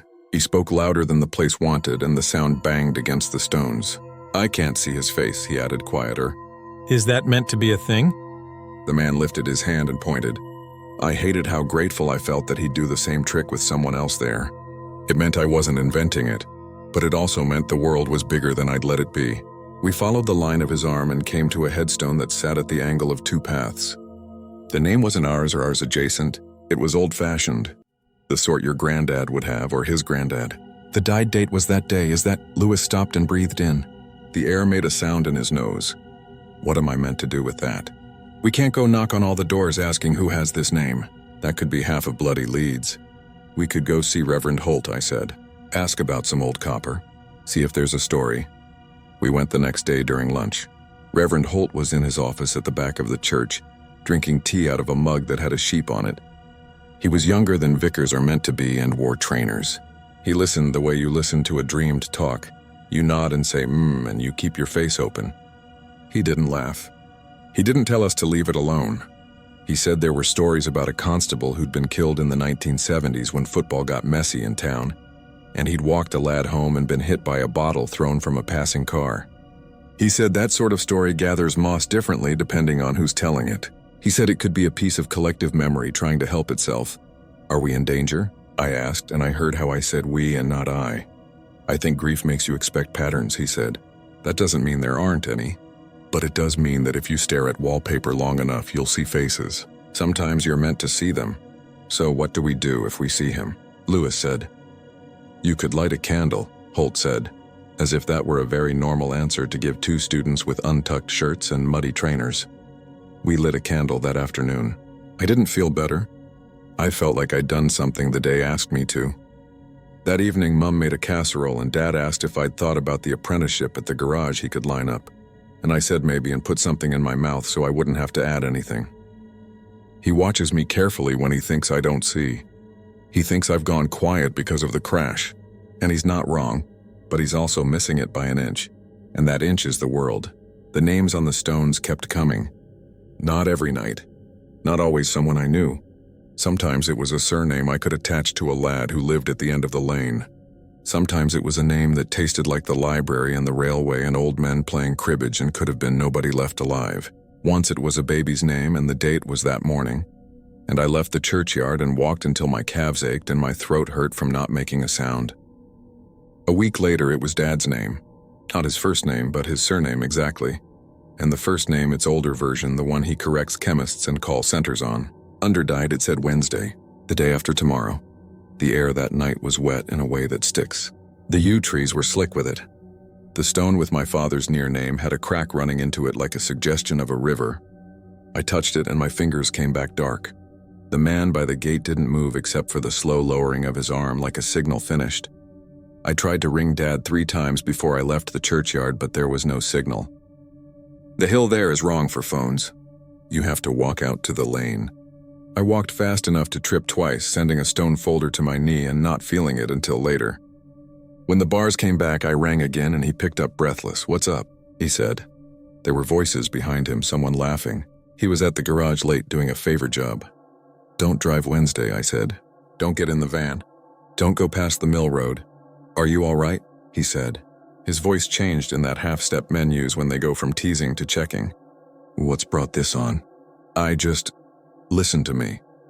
I didn't have the words for the whole thing, and even if I did, I couldn't put it into the phone, into the air, to be caught by signal by the town. "Say you won't drive, please. I'll go with you if you have to go anywhere. We'll walk it." He was quiet for a beat. "You've had a fright," he said, not unkindly. "You can come into work with me if you like. I'll clear it with Pete, but I have to go out Wednesday morning for parts." "I can't not." "Don't," I said again. The way a child says don't at a stairwell, an open oven because they can see the future for one shivering moment. He laughed then in the gentlest way. "Tell you what," he said. "I'll take the long way. I'll avoid the mill road. Come in with me. We'll have bacon buddies and a brew, and you can sit in the office and watch that daft dog on YouTube fall off the sofa you keep watching on loop." Wednesday morning, I went with him. I sat in the office with its glass wall looking out onto the concrete and watched the belly of the day rise up. We had our tea. I watched every clock, not just the one. At 10, he said he'd go get the parts. I said I'd come. He said all right, but to make it quick. Pete can't do the clutch on his own. The van smelled like oil and old receipts. We took the long way without passing the mill road. We passed the river instead, fast and low under the bridge, not looking up at us. My hands had sweated into my jeans. We turned by the industrial estate and went round the back to the supplier, and Dad went in, and I sat in the van and breathed for what felt like the first time since the stone. And nothing happened. The day sat. We drove back. He turned left instead of right because the bin lorry was blocking, and we came past St. Mary's where the wall is low enough to see over, and at the bend by the allotments a cyclist took the corner too tight and fell, and Dad hit the brake like slamming a book closed, and the van stopped a yard from the man. And the cyclist sat up with blood on his knee and said sheepish, "Sorry, mate?" And Dad let out a sound that was part laugh and part sob. He didn't die. My father didn't die. He went to work the next day and the day after, making jokes about me and my new passion for walking. But I couldn't say I'd saved him, because saved implies I knew what was going to happen and stopped it. And what I had done was ask and watch and wait, and still the man in the churchyard appeared and lifted his arm and pointed. "You think there's a way to be good at this, to get better by repetition. You think you'll learn to see which names matter, which dates are negotiable and which are stitched. You think you'll become the kind of person who knows what to say to a stranger with the same name as the stone's name, who will knock on a door and convince without scaring." I wrote lists of names I could attach to names. I went through the old electoral register online until my eyes hurt. I messaged people I'd not spoken to in years and lied about having a dream. Sometimes they humored me. Sometimes they blocked me. Twice I watched an ambulance take away the person I'd warned anyway. And once, just once, I watched a woman step off the curb, look down because her bag strap had slipped, and step back because a bus came too quick and the date carved did not come true. Or maybe it did in some way I can't see, because what counts is dying anyway. Do you die when a bus catches your bag and purls you backwards so you scrape your elbow and spend the evening telling the story differently? Do you die in a version of the day that didn't happen, because a pointing hand asked someone else to look? In September, school started again and everything was in that muted color it wears then. People wore their losses quietly or loudly. There was a memorial for the bus in the assembly hall with the bad acoustics. Reverend Holt spoke, and the headmistress cried carefully, and a boy from year 10 who always looked like he'd outgrow us all read a poem and turned red with doing it.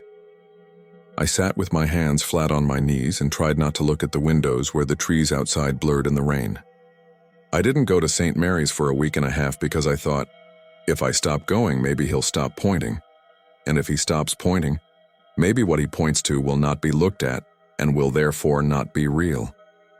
And then on Friday I walked past and my hands were in my pockets and the gate was open a little, and I felt, stupidly, like it was rude to pass by a door you've been through so many times without at least glancing in. He was there. I didn't have to step in. He was on the path beyond the gate, where the gravel is newer and the puddle always sits by the first bend. He lifted his hand and pointed, and I was tired in a way that made my bones feel like teaspoons in a drawer. "No," I said aloud and my voice cracked. "No, not tonight." His arm didn't waver. He doesn't insist. You can always walk away. It's a trick of this that the choice is always yours and you never feel like it is. I went in because there is a way your feet ignore you when the part of you that lives in stories is strong enough. The stone was not a stone I wanted to see.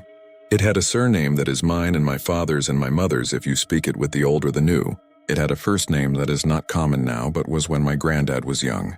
Under died it said Sunday. I went home and sat at the kitchen table and said to Mom, "What was Granddad's first name again?" And she said it without anything in her voice and carried on shelling peas.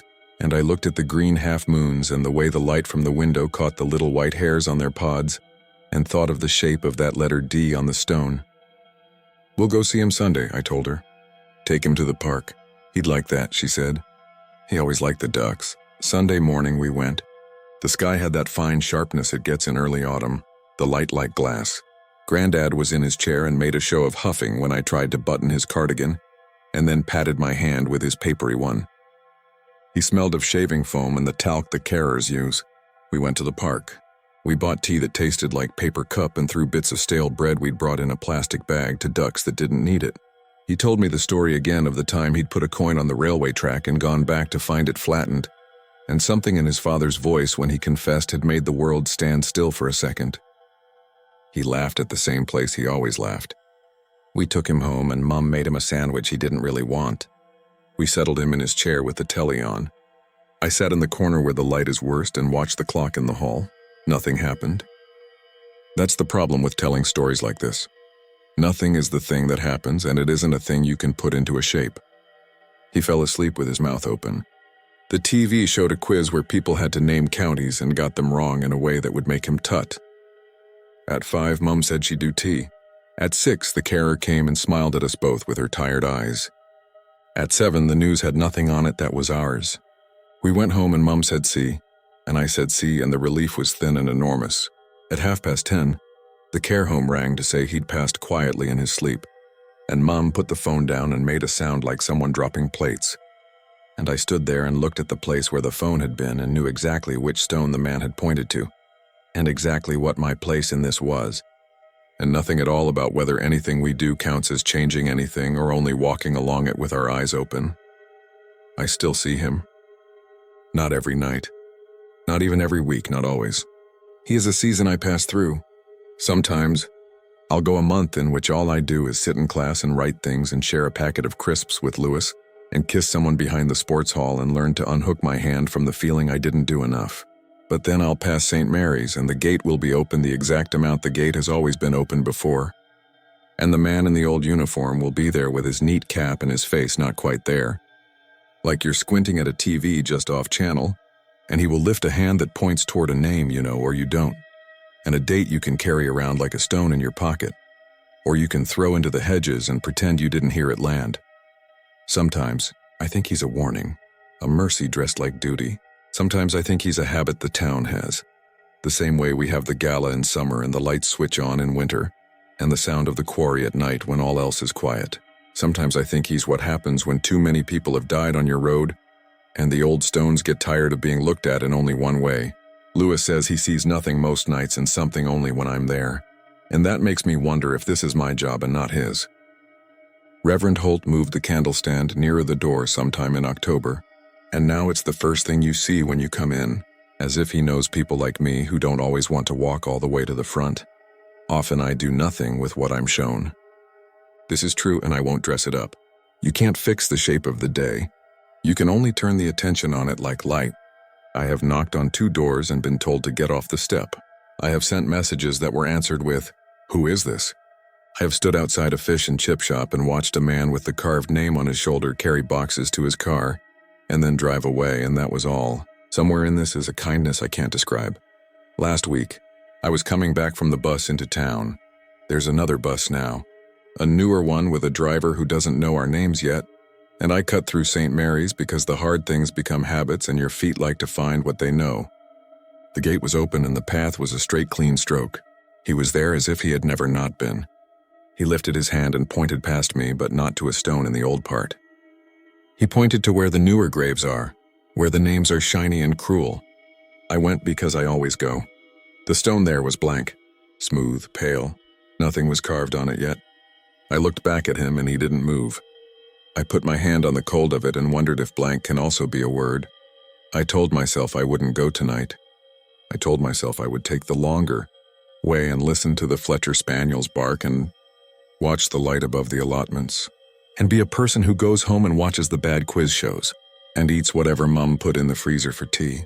On the corner, I stopped. The world was very ordinary around me.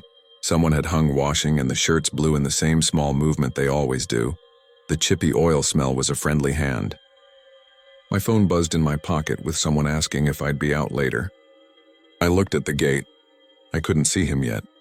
That didn't mean anything. Maybe the blank stone is mine. Maybe it isn't. Maybe it's yours. Maybe it's where the name of one of the men at the garage will go. And I'll be there when the light on the phone pulses and the sound of Mum in the other room goes quiet. Maybe it's nobody's and he wanted me to touch it and know that sometimes not knowing is all you get. I stood there long enough to make my legs ache. I walked away because you can always walk away. When I reached the bend, I turned and looked back, and for a second I thought I saw his cap, just the band catching light, and then it was only the top of the gatepost shining where the paint is rubbed smooth by hands. If you walk through St. Mary's after midnight, you may see him. You may not. If he points, you'll decide whether to follow. You will think that this choosing is everything. The truth is quieter. The truth is that some nights are only stones and some nights carry names. The truth is that I keep expecting to reach a night where I'm sure I did the right thing, and this night belongs to that group of nights where I am not. I got home and the house was warm and somebody had left the hallway light on, and my mother called my name like she does. Ordinary, as if I was just in from a long day. I said yeah, and kicked off my shoes and watched the little constellation of gravel they left on the mat. I sleep sometimes now. Not always. I dream of mud and carved letters and the gloved hand that indicates. In the dream, I think I can see his face if I go just a bit closer. And in the moment before I step, I know the shape of it the way you know your own reflection in the window when the lights are off behind you. Then I wake up and the room knows me back. The radiator clicks like a watch. The world holds. Morning comes in the same tired way it always does, and somewhere in it a gate waits open exactly the amount it always was. I used to laugh at the kind of stories that creep up at the end of a long night. You know the ones. My mate's cousin swears he saw a face in the dam. Or, there's a road just out of town where a white ute follows you with its lights off. I thought that stuff was for kids, trying to scare each other after football practice. Then the thing at the old cemetery happened, and I learned two things. First, dirt moves like water if it wants to. Second, there are places in Victoria where you can disappear in front of your friends without leaving a mark. This was in 2008, the tail end of year 10, in Ballarat. If you're local, you'll know the cemetery I mean. The one tucked behind the line of gums that rattle in the wind like a warning. The town's still proud of the gold rush. But once you notice how many graves belong to miners, you stop feeling excited about the past. It's all right there. The hard work and bad luck stacked under lichen and sandstone angels with broken wings. On weekday afternoons, kids cut through the grounds on the way home. On weekend nights, idiot teenagers like us take turns proving we're not afraid. It wasn't my idea to go. It was Liam's. He was the kind of guy who could get you to do something stupid with a grin and a shove. Broad shoulders, chipped front tooth, endless energy like a dog who never learned the word no. He'd passed his L plates and wanted to show off the family Falcon, which he called a heritage vehicle, like he'd just been put in charge of it by a museum. He said we were going to drive up, drink a couple, and do graveyard Olympics. It sounds worse than it was. The plan was more mock sprinting between headstones and less vandalism. Mostly we wanted to scare ourselves and then go home and text about it. I expected something dumb but normal. That isn't what we got. There were 4 of us, me, Liam, his girlfriend Jade, and Connor. I felt responsible for Connor because he collected bad choices like stickers. He wasn't the brightest, but he was loyal and funny, and he had this way of telling a story that made boring stuff feel like a dare. He was the one who would lean over the edge of a bridge to see how far it was, or touch the hot pan because the sizzle sounded interesting. We'd known each other since primary, where he'd once eaten paper to make a substitute teacher laugh. That night he showed up with a beanie half over his eyes and a packet of sour lollies he would not share. We hit the cemetery just after 11. The air was cold enough to feel clean. The moon hung behind a thin quilt of cloud, the kind of light that made the marble glow. A wind came down from the hill and rattled the gum leaves so they hissed like a crowd shushing us. We stood at the iron gate long enough to hear our breathing. Liam clicked the falcon locked and slung an arm around Jade. She tolerated the cemetery idea because she didn't like being left out of stories we'd all be telling later. She was the sensible one, always with a plan for getting home safe. She had a torch in her jacket pocket because of course she did. Rule 1, Liam said. Respect. No damaging, no stepping on the headstones. Rule 2, Jade said. No running if you fall. You'll break your leg. She looked at me as if I was the most likely to sprint blindly into a hole. Maybe I was. Rule 3, Connor said, popping a lolly in his mouth. If a zombie pops up, we leave Liam. He's the most meat. We wandered between rows of old graves, reading names you can find in any cemetery. Johnsons and Thompsons and babies who hadn't made it past winter. Jade's torch picked out details like a photographer's flash. A stone rose carved so delicate you could almost see petals. A carved hand pointing up with a missing index finger. A little cast iron fence rusted to flakes around a family plot the size of a bathroom. I remember the part that made me want to leave. It wasn't a ghost. It was a blowfly sleeping on a statue's lip. You don't think of blowflies sleeping. It reminded me everything lives by its own rules and only sometimes by yours. I said, I'm cold, which was code for I have a bad feeling, and Liam said, 2 more minutes, then we'll bail. He pointed toward a rectangle of fresh-cut earth shaped like a trench. Look, funeral tomorrow. They must have dug that today. The grave didn't look like a hole. It looked like a wound. The edges were neat, but the soil piled next to it was damp and red-brown, almost black at the bottom where water sat. It was wider than my shoulders and maybe 2 meters long, with a nylon tarp stretched halfway over like someone had tucked it in. A white string grid cut across the opening, pegged with little flags. A clipboard lay against a stake, raindrops puckering the paper where the morning dew had just begun to fall. Jade said, Don't. She didn't have to specify what. The idea telegraphed itself from Liam to Connor like a spark. Don't even think about it, Liam said. Relax, I'm not jumping in. I'm not an idiot. He was already stepping closer. He squatted at the edge and peered down. They go deep, hey. Something in my stomach clenched. I can't explain it better than that. I had a flash of myself trying to get out of a swimming pool without a ladder, that panicky clawing at water and slick tile. Dirt isn't smooth like tile, I told myself. There are handholds. If you really had to get out, you could. But I remembered something from science about how soil can collapse if it's saturated. I said, back up, and my voice sounded too sharp. Connor laughed. Look at you two. It's a rectangle. It's not haunted. He stepped over the guideline and stood at the head of the grave. Imagine being the first person in every morning who has to check it. Poor bloke probably makes a joke every time. Hope he's funny. He looked down at the smooth dark. He had his hands in his pockets and that grin he got when he was going to do something and wanted you to dare him not to. $10 if I go in and lie there. Don't, Jade said again. Please. 20, Liam said because he could never resist upping the stakes. Connor turned to face us, put a hand to his chest like an actor and said, Ladies and gentlemen, thank you for coming to my rehearsal. Then he swung his legs over the edge and dropped. He didn't fall. He sort of slid like a coin into a slot, hips bumping the side, shoes kicking out, and then he was on his back in the grave.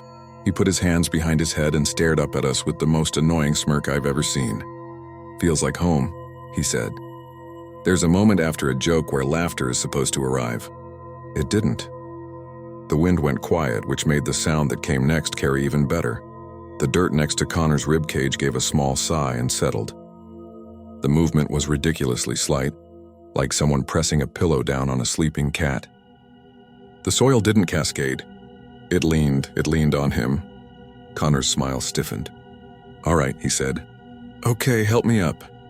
Liam reached for his hand, but by the time their fingers met, the soil had adjusted itself and pressed down.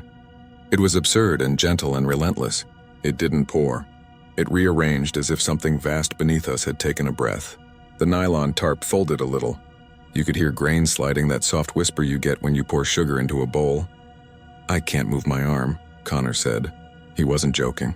You can tell when someone's joking. His voice does a high thing when it's real. Oi, pull me, we pulled. We pulled so hard my shoulder lit up and Jade grunted. Connor's hand slid in ours like we were trying to pull a glove off the earth. His elbow cleared the surface and then the dirt slipped and took him back to the armpit. He winced. Guys, stop moving, Jade said. She was kneeling now, her torch between her teeth. She put both hands around his wrist. Stop moving, you're making it worse. I'm not. He was breathing faster. The soil shifted again and there was this sickening impression of fingers. Not real fingers, I know that. But the pattern of pressure looked like a hand had closed on him. Liam swore. He leaned forward with both knees and got his other arm. Jade looped the white guideline around his forearm as if it could anchor to air. It slipped. Back the car up, I said. Rope, tow strap, anything.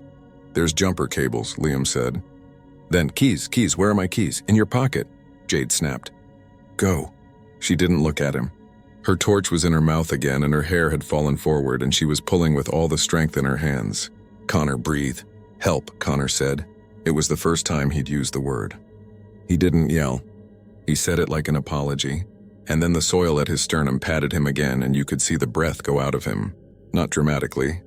Just a little compression that told you something could make room in you that you didn't intend to give. Liam sprinted for the Falcon. I heard the car beep and the boot thump, and then he was back with jumper leads that looked ridiculous, like we were going to jumpstart the earth. We looped the rubber around his chest and tried to wedge the clamp under his arm to make a handle. The clamp bit into skin and he yelped, and the dirt slipped over the clamp like a blanket swallowing a toy. The back and forth probably lasted 20 seconds, but it felt like we were already losing him. When the earth wants something back, it doesn't argue with you. It just closes. It swallowed him in increments, each the size of a breath. By the time Liam thought to get the Falcon's toe strap, the soil had reached Connor's collarbone. He had stopped swearing. He kept saying our names as if he were trying to keep each of us in the world with him. Jade, Liam, Maddie. No one calls me Maddie except my mom and Connor. He said it like a lifeline. He said Maddie. And I reached so hard I scraped the skin off my wrist against the shovel-smooth wall and I did not care. The last solid thing I felt of Connor was his knuckles. It was such an intimate detail that it destroyed me. He squeezed, just once. And then the dirt pushed between our fingers and unthreaded us like laces. The ground has patience, it insisted. It took him to the chin and then to the lip, and I remember thinking absurd things like how annoyed he got when sand got in his shoes at the lake, and how he'd hate this. Then it took his mouth and his nose, and we were yelling his name into soil, and then it took the rest. We didn't run, which surprises me. We acted like the opposite of panic. We scrambled for help in straight lines because if we deviated, we'd fall apart. Jade called 000, voice clipped and terrifyingly calm. She gave the location the way her dad taught her. She said the word entrapment, which is one of those heavy words that makes dispatchers sit up. Liam grabbed the clipboard. It said the funeral was at 10. A sticky note had the name of the grave digger. Liam called him and got a voicemail and left a message full of breakage. I ran the towel from the boot down the line of graves to find anyone else who might be there. It was just us and the wind coming back in little puffs as if the trees had been holding their breath. The first to arrive wasn't police. It was a man in a yellow high-vis jacket who must have lived closer than anyone. He was the groundskeeper, or maybe the gravedigger himself, depending on how formal your job titles are. He had a battered hat and a torch like a stubby. He walked up and looked at the grave and put his hand on his heart like he had to steady it. Then he knelt and pressed his ear to the soil. He murmured something I didn't catch. A prayer or a name. When he stood, his face had gone the color of driftwood. How deep, he asked. Not that deep, Jade said. He wasn't that deep. The man nodded like he'd expected that answer. He said, I'm sorry. And then he did the first thing that made me want to hit someone. He picked up a shovel and started smoothing the little piles we'd scraped up, like he was tidying the edges. Jade grabbed his wrist. What are you doing? He met her eyes. Leaving it alone. He's under there, Liam said, voice cracked. We have to dig. If you dig, the man said, you'll collapse it again and again. You'll drown in it. He said it gently. He pointed at the soil, at the way it had slumped in smooth shoulders. This ground is riddled. Old shafts, tunnels, pockets. Sometimes the earth sits quiet for 100 years. Then it shifts. If we dig without shore and ladder and proper support, we make a funnel, not a rescue. He took a second breath. The SES are coming. They'll know what to do with shoring. When the police showed, their lights washed the headstones blue and red until I wanted to scream at the color. 2 officers, both older than us but young for uniforms. Stepped out and did that quick assessment you see in people used to emergencies. One's nameplate read G. Peters. He crouched like the groundskeeper had and put his hand on the soil, almost reverent. Then he looked past us like he was counting the minutes he didn't have. He told us we were to stand back. He asked for our names. Liam gave the list like he was reading an attendance roll at a school where they might expel the building. I watched his hand shake and thought, that's good. Someone will care that we were shaking. SES volunteers arrived with orange overalls and more calm than I could understand. They told us exactly where to stand, and they strung high-vis tape around the grave and they put timbers down. They talked about shoring and slippage and water tables. Someone fetched a diagram from a tub and propped it on the ground. It had a cartoon man trapped under soil like a child's drawing. They drove in stakes and wedged rectangles of plywood against the sides and built a box out of strength.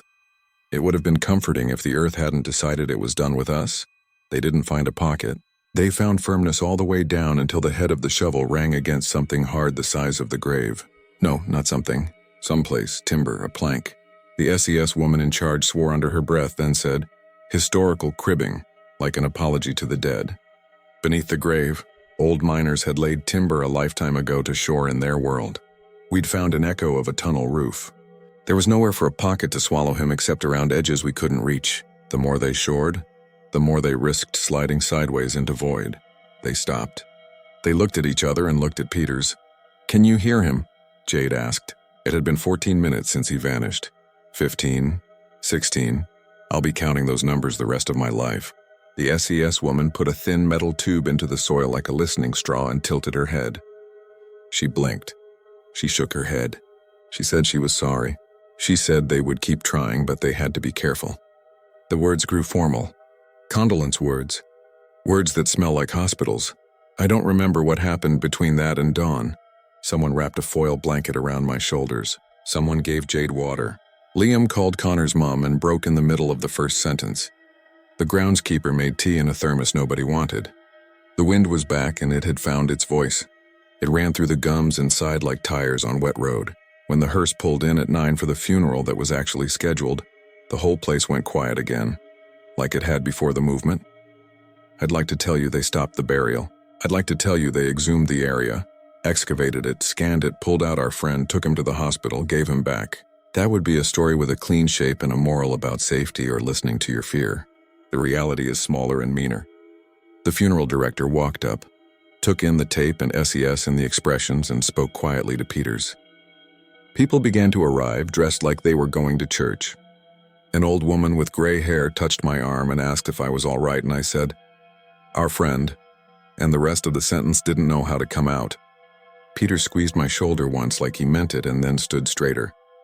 He spoke to the family in a gentle voice that didn't say what he was saying. The groundskeeper held his hat in both hands. Then, very carefully, 4 men carried a coffin past the tape and lowered it into the space we'd been staring at all morning. They weren't ignoring us. They were obeying gravity and time, which are harsher than any law. It didn't feel like they were burying on top of him. It felt like they were sealing the lid on what had happened. The way you close a fridge, not because it's empty, but because you can't stand looking at the space where something should be. The coffin thunked softly against the straps and rested there, a neat weight in a hole that had decided it was full. The priest said words I couldn't hear because my ears buzzed. Soil that had eaten my friend accepted the rest politely and turned smooth under the rake. By 11, the grave looked done. If you'd walked in at that moment and read the name on the funeral card, you'd think you knew who lay beneath. People always ask if we went to the police and lodged complaints and investigations and searches. Yes, they took statements. They did their jobs. Weeks later, 2 men from some department in Melbourne came up with a machine that could send beeps into the ground and listen for beeps back. They ran a grid. There was a space under the timber, but it twisted away like a drain, narrow as a throat and shaped by groundwater. They said old mine workings can spider the land in ways that make maps into lies. They said if a pocket shifted, it could pull like quicksand. They stopped using the word rescue after the first day and replaced it with recovery, and then they replaced that with unlikely. I stop the story there when I tell it to strangers because they prefer their horror clean. If you want the rest, you carry it with me. 2 weeks after the funeral, Jade texted us at 2 in the morning. Her texts were steady. 2 lines each, like she was trying to make the messages themselves not panic. Are you awake? Please answer.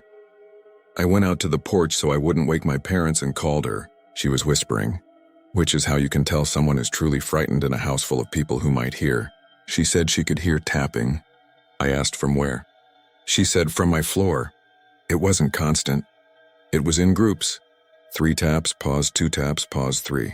I told her it was the house settling. She told me it matched the way Connor tapped our table at lunch whenever he wanted my attention. The rhythm you develop with best friends without meaning to, like a secret knock. I said, maybe you're noticing it now because you're thinking about him. She said my name without anger. It was worse than anger. The next day, a man in a suit came into the mechanics where Liam's dad worked and bought petrol and a pie. He asked who owned the Falcon with the P plate. He said he'd heard about the boy who'd gone missing and had something to show. He wasn't an official. He was someone who loved the sound of his own knowledge. He had a plastic folder of old maps and photographs of the cemetery from the 1870s, when the town swelled with men who chased gold into holes. He laid them on the counter like trading cards.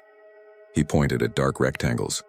He said the cemetery had been expanded over old workings, which is not unusual, and that the older shafts had been cribbed, with timber that sometimes lasted 100 years and sometimes didn't. He said he'd heard a story when he was a boy, about a sinkhole that opened under a horse's hoof and took the animal up to the chest before the ground firmed. The horse came out shaking and they filled the spot with rock.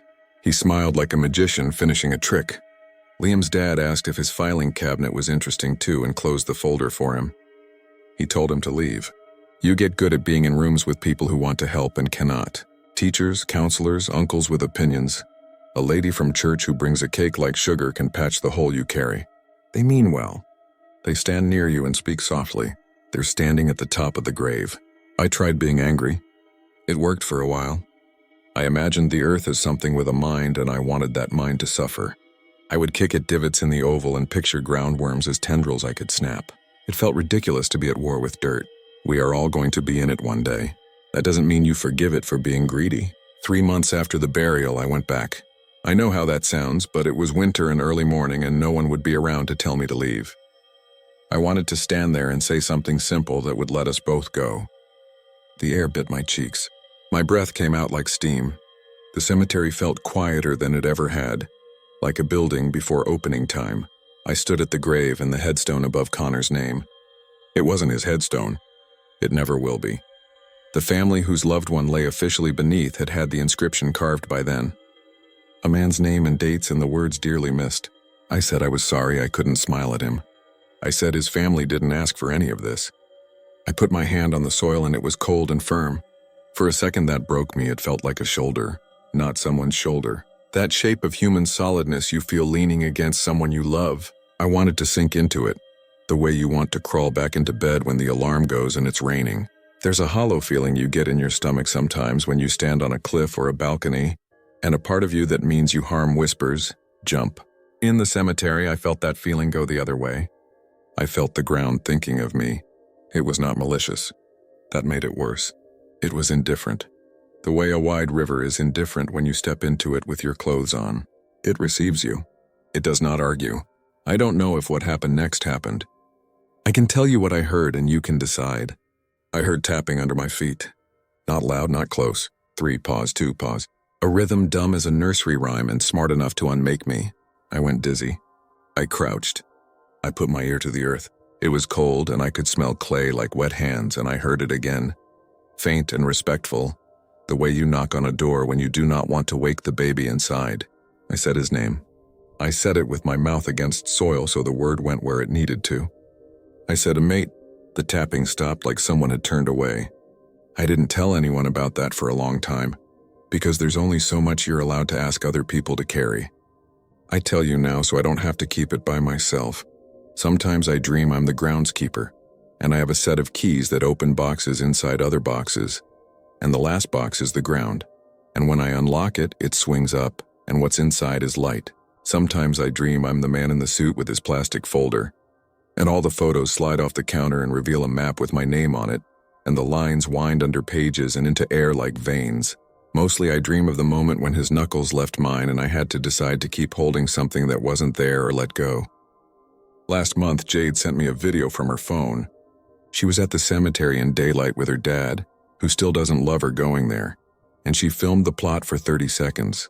Birds chirped. Wind moved the grass. Nothing happened. She sent a second clip shot in her flat that evening. The camera pointed at the floor near her couch.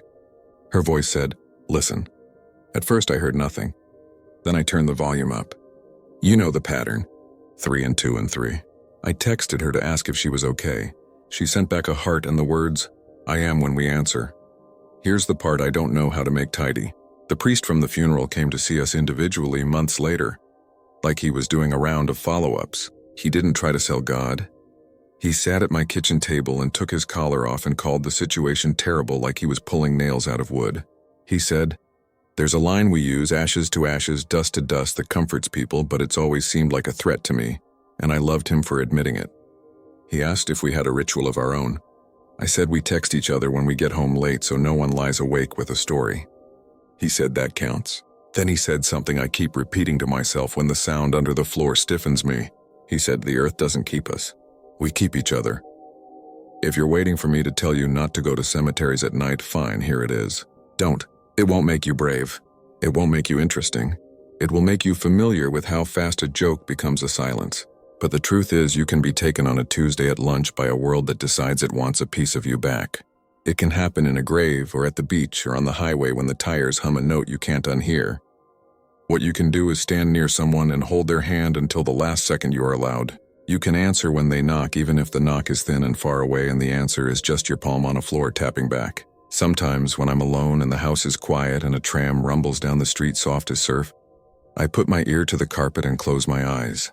I listen for 3 and 2 and 3. If I hear them, I don't panic anymore. I can't dig him out. I learned that on a cold night in Ballarat. I do the only respectful thing left to do. I knock, same rhythm, slowly. So whoever is beneath me in the dark knows there's someone still at the edge, waiting with his hand out, counting the seconds he did not waste.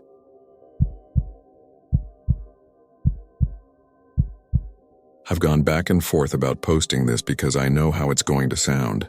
If you've ever traveled alone, you know that weird, lonely feeling that creeps in after dinner, when the crowds thin out and you realize you're in a place with 1,000 shortcuts you don't know, and a language you can only half follow. That's where I was when this happened. I was in Paris in late October, staying in a tiny hotel near Nation with a balcony that faced a brick wall. I'd walked all day with a paper map and a dead phone, the kind of stubborn tourist move I'd sworn not to make. And by the time I reached Père Lachaise, my feet ached, and the light had tilted into that late, honey-colored angle that makes everything feel colder than it looks. I didn't go there for anything morbid. I liked cemeteries back home the way some people like old bookstores. Quiet places where you can't spend money. I had a guidebook with a dotted path drawn in purple ink to Oscar Wilde and Edith Piaf, and all the names the internet told me to see. There were other people doing the same slow shuffle, pausing for pictures, murmuring in a dozen languages. A gray cat slid along a row of mausoleums like it was doing patrol. At one crossroads, I asked an older couple if they knew where Jim Morrison was, and we laughed because everyone asks that. It felt safe. That's important to say, because I need you to understand I didn't walk into anything that already felt wrong. It was a busy, beautiful place on a crisp afternoon. The hours posted at the gate said they closed at 6:01 p.m. I know because I looked. It was around 4:45 when I wandered up the slope toward the older sections where the tombs lean and crowd each other like an old city built before anyone planned streets. The paths traded asphalt for cobblestones, then for bare dirt. Every turn led to another, like a maze only half confident in itself. I got caught photographing a statue of a weeping woman whose face had weathered smooth, and when I took my eye from the viewfinder, the sky had shifted from gold into that flat gray that steals edges and makes distances tricky. Père Lachaise has these small signs on iron posts with division numbers and arrows, and if you keep one eye on those, you can always make your way back to a main path. I know that now. At the time, I let the signs blur into the backdrop the way you stop seeing exit signs when you're in conversation. I took 2 turns too many. I paused to check my map and noticed how quickly the living had thinned out. I could still hear the city in a soft way. Muffled sirens from Boulevard de Ménilmontant. the hiss of buses, but inside the walls, it was all leaves and faint footsteps that might have been mine echoing back. The first odd thing was a triangle of red and white tape fluttering between two mausoleums like a weak attempt to block a path. I stepped over it without thinking. The second odd thing was a low chime, metal on metal, far behind me. I turned and saw no one. When I turned back, I realized I'd drifted into a section where the mausoleums were tight and tall. The path compressed to something as narrow as a single person. The air felt a degree cooler. The names on the stones shifted from familiar to dense scripts and long hyphenated family names. It wasn't scary exactly. It was the feeling of walking down the wrong hallway in a building where every door looks the same and you're sure if you just keep going, you'll hit the lobby. I kept going, because that's what I do when I'm lost. I convince myself that forward is always progress. 3 corners later, I reached a small square where a tree grew at an angle, roots lifting a tomb lid in a way that made me look away fast. The light was dropping hard now. I checked my phone to see the time out of habit and found a black screen. Dead. I told myself 6 o'clock was still far away, that I could retrace. I chose the wider of 2 paths and took it. The third odd thing was a voice, not a word, just a throat-clearing sort of sound, ahead and to my left. Relief washed over me because it meant someone was nearby. I hurried toward it and came to a split where the left-hand path was dark and choked with fallen branches, and the right-hand path had a weak breath of light. I went right. The chime sounded again, closer now, then again, rhythmic, like the quiet ring a spoon makes against a thin glass. There's a point where you realize you've waited too long to fix a mistake. I reached that point at a wall. It wasn't the outer wall of the cemetery. It was a wall of stacked graves built like drawers, 6 high, each with a little door. The path ended there as if yanked up by a giant hand. I turned around and the path I'd just walked seemed narrower. I took several steps back, trying to find the fork I'd missed, and that's when I saw the lantern. It was moving along the top edge of a row of mausoleums ahead and to my right, weaving through trunks and into view, out of view. The flame was small, weak against the dim, but the way it swung was unmistakable. An old-fashioned lantern with a handle clutched in a low hand. I saw the glow on a sleeve, the suggestion of a coat, the hunched outline of a person whose shoulders had learned to accommodate a lifetime of cold. I felt stupid amounts of gratitude. I called out in English first, then the broken French I'd rehearsed in my head, something like, "Excuse me, is the exit this way?" The lantern paused. The person, man I thought, though I'm not sure, turned. I don't want to tell you what I saw because even typing this makes me feel watched. But if I don't say it, nothing else will track. He turned, and the light fell across his face, and his face didn't have features the way a human face has features. It was a plane of pale stone. Not the rough kind you see on a grave chipped by weather, smooth like it had been polished, with a hairline crack that ran from roughly where an eyebrow would be to where a cheek would narrow toward a jaw. Along that crack, tiny black shadows pooled. The lantern's light shivered along it. There was the impression of where eyes might sit, like thumbprints pressed into clay and then filled in. There was no mouth, or there was a mouth that was the idea of a mouth, an indentation that remembered how to be open. In that light, the stone almost shone. Here is the worst part, I still felt relief. My brain wrote in caretaker, night watch, someone who can fix this, even as my stomach turned cold and tight.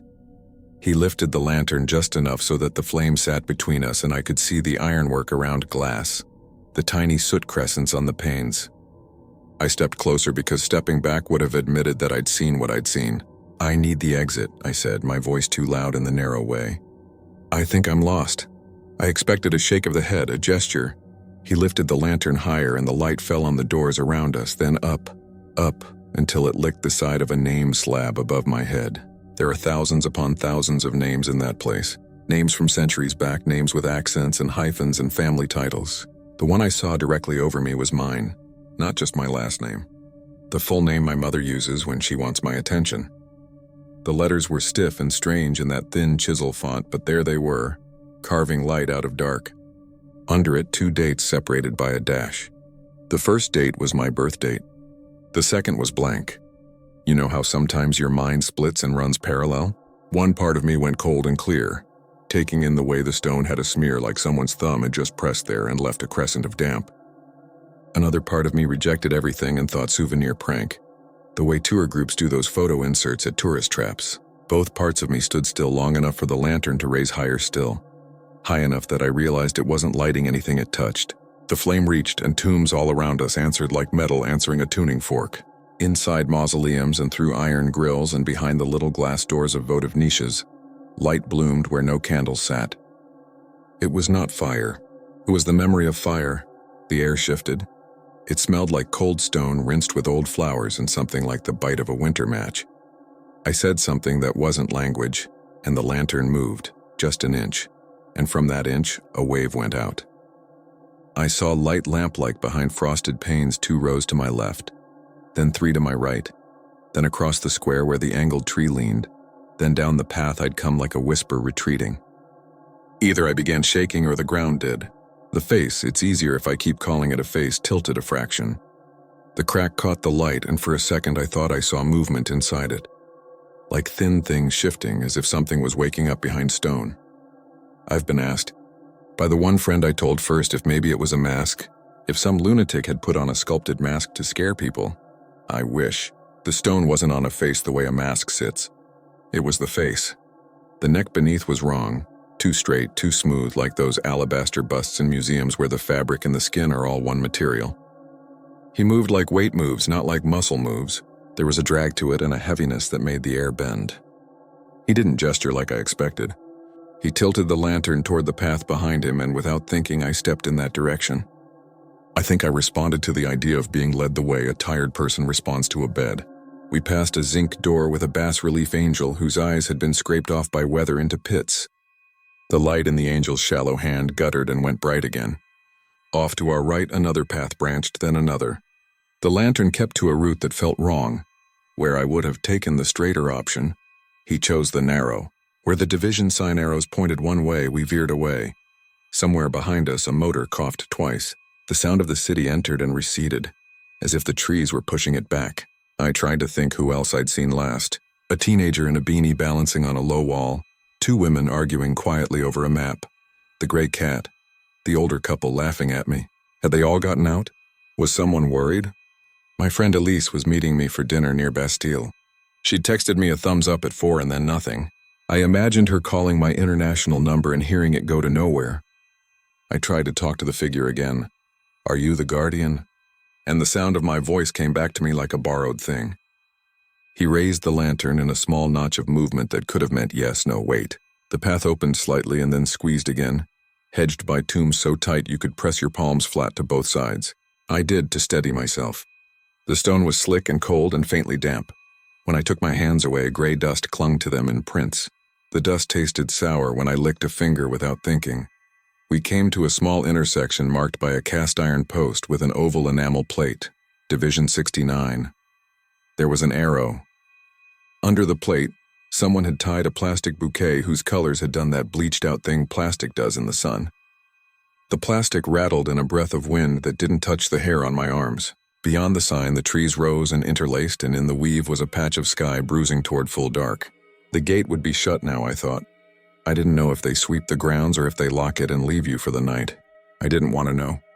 I moved closer to my guide, not because his shape comforted me, but because the circle of that flame felt like an answer to a question I hadn't asked yet. Do you know that fog that arrives at ground height? A thin brush of it? Not fog like a cloud rolled down a hill. It's the kind that sits low like breath spilled along the roots of trees. That started to gather. It made our feet quiet. It threaded the cracks in the cobbles, made a low river in the gutters. The light painted the fog the color of old paper. I remember thinking stupidly that the cemetery must generate its own weather. Then I remembered reading something about how stone holds warmth and releases it slowly, and I wondered what else stone held. We reached another square. This one had a bench. The bench was iron slats with curls at the ends, the kind that be leaving flaked paint on your clothes. A shape was on the bench. My brain said statue. My eyes said woman. It was both. She was made of the same smooth stone as the face of the man with the lantern, except her hair had been carved in careful waves, and her hands in her lap had fingernails. The nails were not painted, but the stone there was darker, as if people had touched them for luck. She sat as if waiting, head tilted toward the path we'd just come. For a snap of a second, I thought that was what the lantern bearer had been leading me to, that I'd be asked to sit. He did not pause. He angled the flame toward a wedge between two family tombs, a space so tight I would have had to turn sideways. I hesitated and looked back at the bench and saw, this is hard. The woman's head adjusted toward me, not much, a tilt you'd miss if you were thinking about anything else. The crack in the man's face caught light and I squeezed into the wedge because forward is progress, and behind me was a bench that watched. I scraped my shoulder and felt the sting through my sweater. The path on the other side of the wedge was different. The stones were larger and more even, as if at some point the city had redone this route for carts. The tombs here were lower and less ornate. The names looked newer. The lantern light didn't spread the same way. It was clipped, hugged close to metal. The air smelled like something electrical and fresh, like rain before rain. At the far end of this stretch, I saw a brighter rectangle and felt the meanest, sweetest jolt of hope. A gate. I hurried, my guide silent at my side, his steps heavy but quiet. A contradiction I can't explain. It wasn't a gate. It was a garbage area with a wire fence and a door hung open to a maintenance lane. The light was a security lamp with a bug halo. The door's opening framed a view of trees beyond, and then past them, a slice of the outer wall with green moss stitches. No exit. I said that aloud like the place might argue with me. The lantern bearer didn't respond. He lifted the light so that it shone on a narrow set of steps to the left. Steps so shallow you'd miss them unless you were being shown. We took them and came to a low terrace with a view over the slope I'd wandered earlier. Way down below, through branches and the scaffolding of stone, I could see the main avenue, the straight run that leads to the big gates. There were people moving down there. 2 guards in dark jackets, their shapes heavy with radios, walking with that end-of-shift pace. A tourist couple trotting to keep up. I opened my mouth to shout, and the lantern's light tipped toward me like a warning. I don't know how a gesture that small could carry that much meaning, but it did. The breath stuck in my throat. The guards turned their heads together toward a noise I couldn't hear, then kept walking. "Please," I whispered, because the whisper felt like all I had. "Please, just, can you take me down?" The lantern dipped once, and I read it as yes. We started along the terrace. The fog tugged at my ankles like a small thing trying to get my attention. The names on the stones were familiar again. Laurent, Dubois, Bernard. One with a broken photo under glass, the face washed to a ghost oval. Another with a little metal fence around it like a garden. My foot knocked a small votive candle out of place and it rocked and rolled and caught on a crack and lay there as if it were tired. I bent to pick it up and put it back and saw in the glass a smear of dark like the soot of a burned match. I told myself stories about draft and dust. I kept putting one foot in front of the other because sometimes that's the only magic we have. We reached a flight of proper stairs. At the bottom was a straight stretch that would take us, I thought, directly down to the main avenue. The lantern bearer didn't go straight. He took a half turn into a passage cut like a secret between 2 tombs so tight that the light skimmed the walls and came back at us. I followed because I had followed this far and didn't know how to stop. The passage dog-legged once, then again, and then widened into a small yard, square and boxy, enclosed on all 4 sides by stone. There was no exit, no second door. In the center was a single upright slab as plain as a door itself. The slab was blank. No name, no dates, no cross, no carving. The ground around it was bare dirt, no gravel, no bricks. When you spend hours in a place full of names, a blank box is obscene. The lantern's light poured over it like water over a shoulder. Those parallel parts of my mind finally reconciled. I understood that I had been led. Whether that leading was benevolent or something else I still can't tell you, but I knew I'd been brought here on purpose. I stepped backward until my shoulder hit cold stone and I couldn't step farther. The lantern bearer moved to the far side of the slab, set the lantern down on the dirt, and for a second the flame leaned and recovered like it had to find its breath. He placed both hands, smooth block shapes where hands should be, on the top of the stone the way a person might put hands on a desk, and the crack in his face deepened, and the light inside the crack brightened like a filament catching. From the corners of the yard's walls, light answered. Not flame, not electricity. The same memory light I'd seen earlier seeped from seams, rose from joints, gathered in the spidered lines where mortar had cracked. It met in the air above the slab like threads of breath and hung there, a thin weave of brightness, not enough to see by, enough to be seen. In that light I saw that the blank slab wasn't blank. It was wet. The wetness had risen from the base in a shape like a rectangle lifted out of river water. The surface gleamed. Within that gleam, Words pushed up like fish coming to gulp. They were shapes first, then letters, then my name again, full, the second date still blank. Something in me broke in two clean pieces. I heard a sound from my throat. It wasn't a scream. It was that noise a child makes when the world tilts and nothing catches. The edges of my vision went cotton gray. In the washed-out space in front of me, the man with the lantern lifted his face the way a person might lift a mask to check the fit. The crack widened. The implication of a mouth opened. I saw for a single cruel second something like breath move from the light to the stone, and the stone responded in a language that was not French or English or anything a mouth makes. It was the sound of brushes on granite in a workshop where no one works. It was the hush of a chisel eased from a seam. I don't know how long I was in that square. I lost the idea of time. I came back to myself with a thought as flat and clear as a road at noon. If I stay, I will be named. I reached down without looking and closed my hand around the lantern's handle. I don't know why I did it. Maybe because it was the only thing between us that I recognized as a thing made by people. The metal was hot enough to bite. I lifted and stepped back hard, and the lantern's flame wavered and then steadied, and the light thin as breath across the walls went with it, pulled like gauze. The man's head jerked in that heavy way like stone tilting. The crack in his face flashed. In the new shadow, the slab's wetness dimmed. The letters fuzzed. I ran. I ran like I hadn't run since I was a kid playing tag in the dark, not caring what I crashed into. I don't remember the path I took. I remember the sound of my own steps and the high, thin noise of metal hitting metal as the lantern's frame flicked against stone. I remember a scrape of nail on my calf, which may have been a branch or may have been a hand. I remember a field of light that became the main avenue, and two men in dark jackets turning with startled faces I will never forget. One shouted something in French that sounded like stop, and the other held up both hands like he was calming an animal. I tried to speak to them and found nothing. My mouth moved. Air left, no words came. The lantern smoked a thin line of dark that made their eyes shift to it and back to me. One stepped forward slow, palms up. I gave him the lantern because it felt suddenly hateful.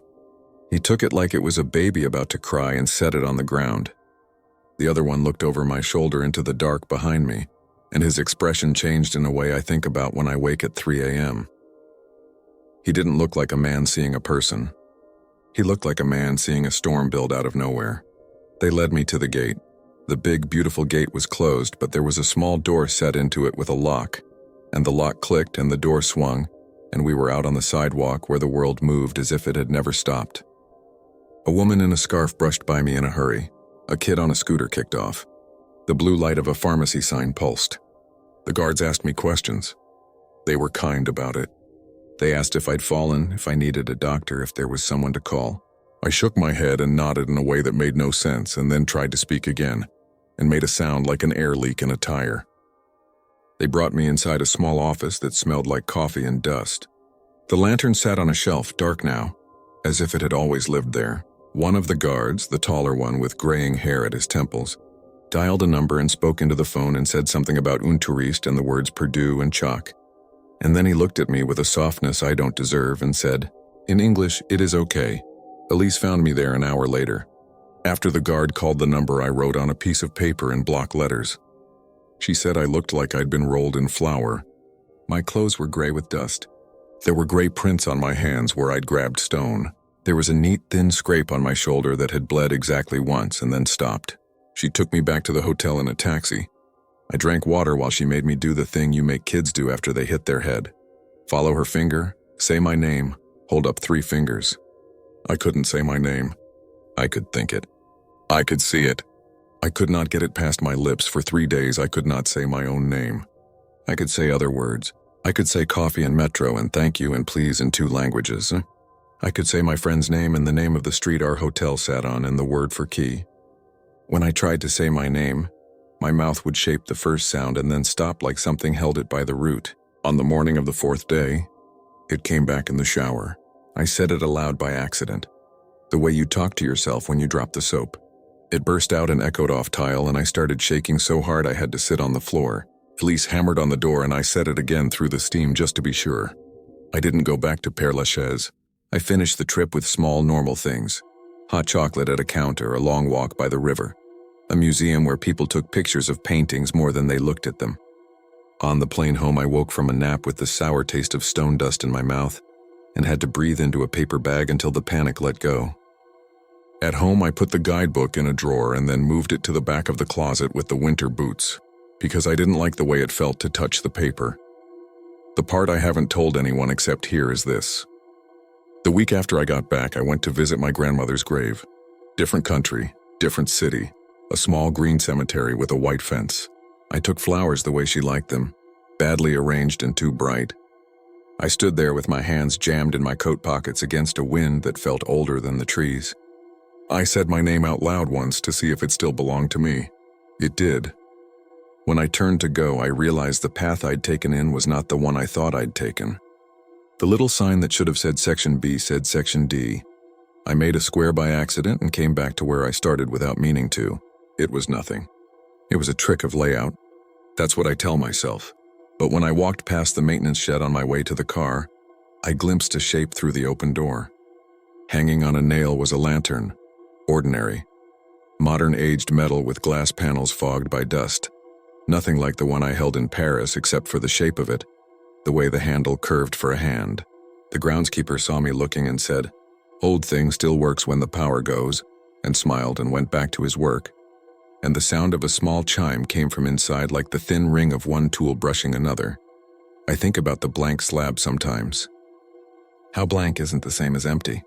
How a name can be in stone and in air and in your mouth and still not be yours, not completely. I think about how he didn't try to stop me when I took the lantern.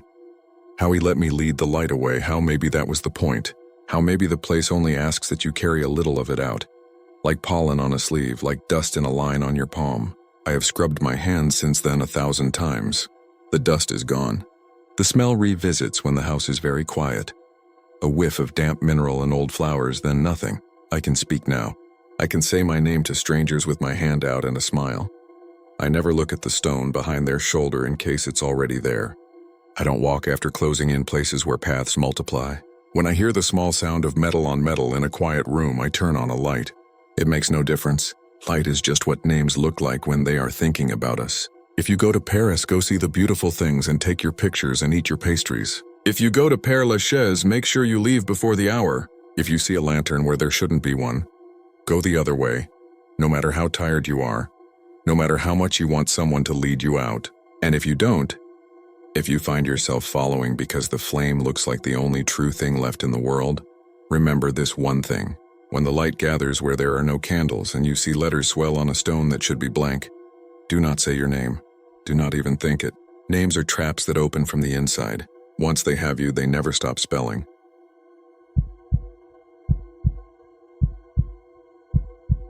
I am not posting this for entertainment. I'm posting it because I need someone else to hold the memory of what happened, in case I start telling myself it was all swamp gas and nerves and bad audio. If you know the back roads west of New Orleans, there's a little parish cemetery tucked along a bayou, where the cypress knees jut up like knuckles and the ground is always a little too soft. Locals call it Midnight Bell because years back, when they used to bury people with those safety contraptions, there was a bell on a grave near the back fence. The story was that a hurricane knocked the bell down decades ago. But some nights, way after the last boat wake, you could hear it ring once. They say it means someone made a mistake. We went out there because of that legend. I'm not proud of it now, but we had a YouTube channel. We weren't the scream at shadows kind. The four of us met at a community college film program and stayed friends. Liv handled audio, really knew her way around levels. Theo liked to treat locations like characters and let them breathe. Marcus was a practical guy. Lights and batteries and neat milk crates, always the one who asked if we had the permits. And me, I mostly took second camera and edited the builds that made us look a little braver than we felt. We had one more person that night too, Danny, who wasn't part of the channel but knew the area. She was the one who told me over po' boys that she'd heard the bell herself as a kid from the backseat of her mom's car and had never forgotten the noise. She described it as sharp and embarrassed, like a fork dropped in a church. We drove out just before sunset, down a road with more potholes than asphalt, passing shotgun houses raised on cinder blocks and a bait shop with a hand-painted sign that just said ice. There's a smell in that part of Louisiana where the sweet rot of the swamp rides under everything. Liv kept her boom pole broken down across her knees. absent-mindedly tapping the foam with her finger. Marcus had this laminated checklist he read in a mock-serious voice like an airline pilot. Batteries charged. Cards formatted. Consent assumed. He always joked at the end and we always rolled our eyes. We weren't trying to be disrespectful. We just believed the camera changed things by being there, and that maybe whatever people thought was haunted was just the way a place sounded when you listened too closely. The cemetery was fenced with iron pickets that had gone soft with rust. The tops bent like crooked teeth. The gate hung from one hinge but still swung with a hard scrape when Marcus pushed it open. The ground inside was uneven and pocked, a mix of family tombs and above-ground vaults, some newly whitewashed and some with the plaster flaked off in ragged pieces. There were low spots holding water that reflected a milky sky and one big cypress that had strangled a headstone in its roots. The back fence, if you can call a line of sinking bars a fence, backed up to a tangle of palmetto and sawgrass where you could hear frogs you'd never see. We weren't the first there. An older man was walking the rows, hat in his hands, stepping sideways around the puddles like he had learned the hard way how to keep dry socks. He had the posture of someone who had been born into that landscape and didn't fight it anymore. When he saw us, he squinted like he was trying to decide if we were worth talking to. "You folks the ones they said was coming?" he asked. His voice had been out in the weather a lot. We glanced at each other. Marcus said we'd called the parish office and gotten a name. The old man nodded. "That's me, Lemaire. I lock it up when folks forget." "You bring tents?" Theo said we were planning to sit up until after midnight, then pack it all out. Lemaire made a face like that saved him trouble. "Y'all mind the back lot," he said, pointing with his hat to where the fence gave way to underbrush. "Floodplain back there. A lot of sink. You can lose a shoe and then a foot. And don't set nothing on the Lafitte vault. They're touchy." He meant the family, but the way he said it made all the elaborately carved stone feel like it had a temper too. Danny asked him about the bell. He didn't smile. "Old man Crenshaw," he said after a moment, like he had decided to tell a story he had told too many times. He was the one had the bell. His wife swore he was a heavy sleeper and nervous besides, and she'd read about folks who woke up in a box and clawed till their fingers came off. She made sure. Wire cable ran from his hand to that little post with the bell on it. Wasn't nothing fancy. The storm we had in '92, the post went over. Rusted through. Her son hauled it off with the scrap. But folks, they say they hear it, not me. I got a clock that works. He looked at us like he was expecting one of those city laughs that tell you who's an outsider. And when we didn't, he nodded. "You hear it, you keep your feet where they are," he added.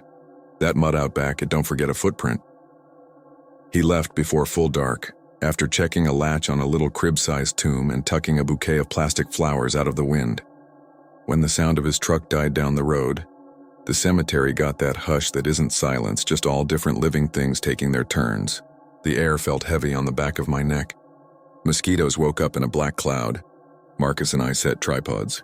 Theo did a slow walk-through on the gimbal, getting those wide shots he liked that made the place look like it was breathing.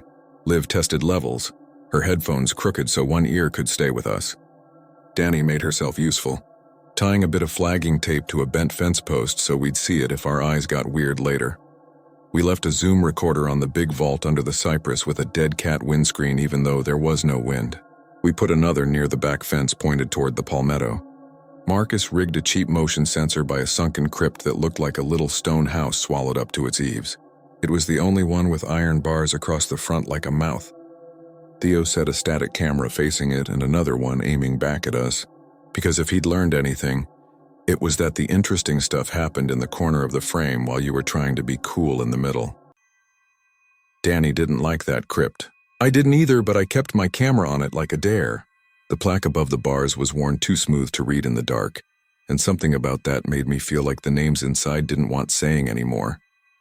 Swamp light is a thing too, and the LEDs did ugly things to it. Shadows seemed to jump a little when someone moved, not because they should, but because it was that kind of night. The hours between 10 and midnight stretch weird in a place without streetlights. We told stories to pass the time, the kind you tell to embarrass each other.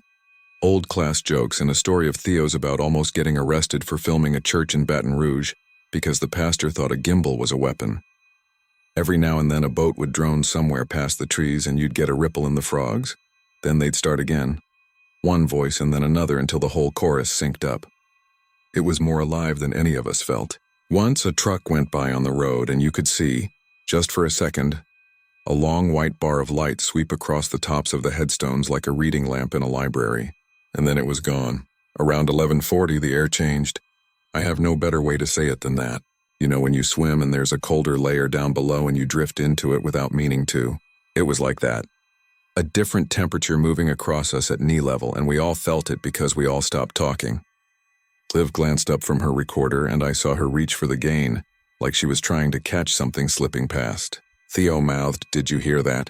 Marcus leaned his flashlight toward the back fence, not turning it on, just aiming it like he would need it soon. Danny had her arms crossed tight and her shoulders up around her ears like she was trying to make herself a smaller target. I know how momentum works in a group. If one of us had made a joke then, it would have popped. No one did. The frogs fell out of rhythm and then a whole section went quiet, like a cut in a track. A minute later, a shape moved in the palmetto that wasn't wind. The fronds have that dry bone rattle when they brush, and whatever it was pushed through, steady and slow. I got camera 2 swung around and locked on the bars of the sunken crypt because I didn't want to say out loud what I thought I was lining up for. Nothing touched them. The rattle faded. I told myself it was a raccoon. It might have been. I've never wanted an animal to be more exactly itself. At midnight, Marcus started counting down under his breath. We hadn't planned it, but the number felt like somebody else's prayer when it came out of him.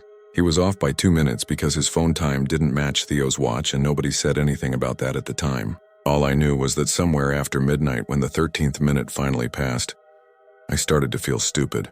The way you do after a long vigil where nothing happens and you're stuck with the idea that you brought friends out to stare at the dark. I was opening my mouth to apologize when the bell rang. If you've never heard a metal bell do that in still air, you assume it will be a big cathedral sound. It wasn't. It was small and clean and mean, a single strike like someone flicking the edge of a glass with a fingernail. It cut under my ribs. You know those seconds after a firecracker goes off and your ears are full of the sound not sounding anymore. It left that kind of dent. The frogs didn't stop this time. They all started talking at once like they were arguing. Liv swore. Marcus said, "Did you get that?" And I heard my voice say yes, like it was happening in a different room. Danny had her hands over her mouth. Theo didn't say anything. He was framed on the monitor, backlit by our light bar, and he was trying very hard to be still. The bell didn't ring again. The motion sensor by the crypt flickered a false alarm and shut off. 8 ticks of some hammered bug kept time, and then they were lost in the chorus. We waited for something else and nothing else came. And in that way where nerves and anticlimax make friends, we started talking too loud. We were shaky and sarcastic. Marcus patted the light bar like it was a dog that had done a trick. Liv did a little happy dance, the wire from her headphones looping. Theo looked at his own hands like he was counting fingers. Danny didn't look back at the crypt, not once. We broke down fast after that. It's like a superstition I didn't know I had until then, but it made sense to me that we should leave while the bell still only meant what it had just meant, and not anything more. We packed batteries and slipped the tripods and rolled cables one around the other, and I couldn't find the little rubber foot from the gimbal, even though I know I set it right by the cypress. It bothered me more than it should have. The night had a way of making small problems feel like holes in a boat. We didn't review footage right there, which we probably should have if we wanted to be accountable to ourselves instead of the story. We wanted out. The gate scraped the way it had going in, and Marcus shouldered it back into place and lifted the chain. No lock, just the idea of one. The drive back to town felt longer, a ribbon of black water without banks. We were quiet in that performative way people are when they want to convince themselves. Nothing got into the car with them. We set up to go over the audio and video at Theo's apartment because he had the better monitors and a couch you could fold your body into. He had a wall of potted plants we teased him about and a neighbor who hated us and the kind of place that always smelled like coffee making itself. We dumped cards and backed them up because Marcus insisted, and then backed up the backups because Theo had learned. Then we played the night back in 3 windows, like we were watching ourselves on a jury-rigged multicam show about 4 people, waiting to see if they had to feel foolish. The bell is there. Clean. You can tell when you know the timestamp, but if you didn't, it still punches. Liv smiled when we heard it through the monitors, her shoulders dropping in pure relief. We let it ring a few times for ourselves like an accomplishment, and then we rolled back and watched the few minutes around it because that's what you do. That's when things turned. Our faces were wrong. It took me a second to see it because your brain wants faces to be faces. But the camera aimed back at us, the one Theo had set to catch B-roll of reactions, showed 4 people, and then a 5th where Danny was sitting, and it was like someone had forgotten to render us. The eyes were smears, the noses stretched into new directions. The mouths were just soft blotted ovals. All of us were like that except for Theo, who was clear as day, every stubble hair on his jaw biting into the light. He was watching the dark like it was watching him back, and on film it looked like he was alone with it. We thought it was a codec issue at first. Lens smear maybe, moisture or some codec throwing a tantrum. We cleaned the footage cache. We tried different players. We pulled the same minutes from a different card. Same thing. We watched the other angles. Wide on the crypt, nothing funny. Static on the back fence, the palmetto fronds moving in that slow kindergarten sway. Wide on the oak, just the moss looking like hair in a dream. But when the camera caught us at any angle, the faces went to pieces except Theo's. He looked like he was lit for an interview, and the rest of us were under a fire blanket. Liv went pale and said, I had gain at -6, it should all be there. And the sound was there for everything but one thing, which we noticed when we scrubbed. Because when the bell hit on the wide of the crypt, there was something else, under it, for less than half a second. A dragging sound. Metal on stone, not loud, not foreground, but there. We argued about whether it was our sensor guard buzzing, or the wind jiggling the gate chain, and then we went quiet because on the crypt angle, which had looked perfectly still before, we noticed that the bars were shivering. Not much, but you know how a thin piece of metal hums even when your hand has already left it. It did that. Liv expanded the audio until it was ugly with pixels and there was a human shape down in the noise. A low voice on a cheap recorder. It wasn't a word. It was someone breathing through a throat full of something that didn't belong. We all sat there like a doctor had just said a word in Latin, and we all understood anyway.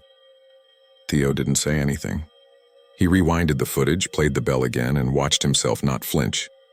He was still in the frame while the rest of us were monsters with melted faces. I think I said something flailing like, it could be a processing artifact, it could be you being in focus and the rest of us moving, it could be the shutter speed. Theo finally spoke. He said, do you hear that pattern? He meant the frogs. We listened and I realized I had been trying not to. The frogs were not random. It was 4 short croaks, then a long one. The bell, if it had rung again, might have fit in that pattern like punctuation. I went into the kitchen to pour water into a glass so I could do something with my hands.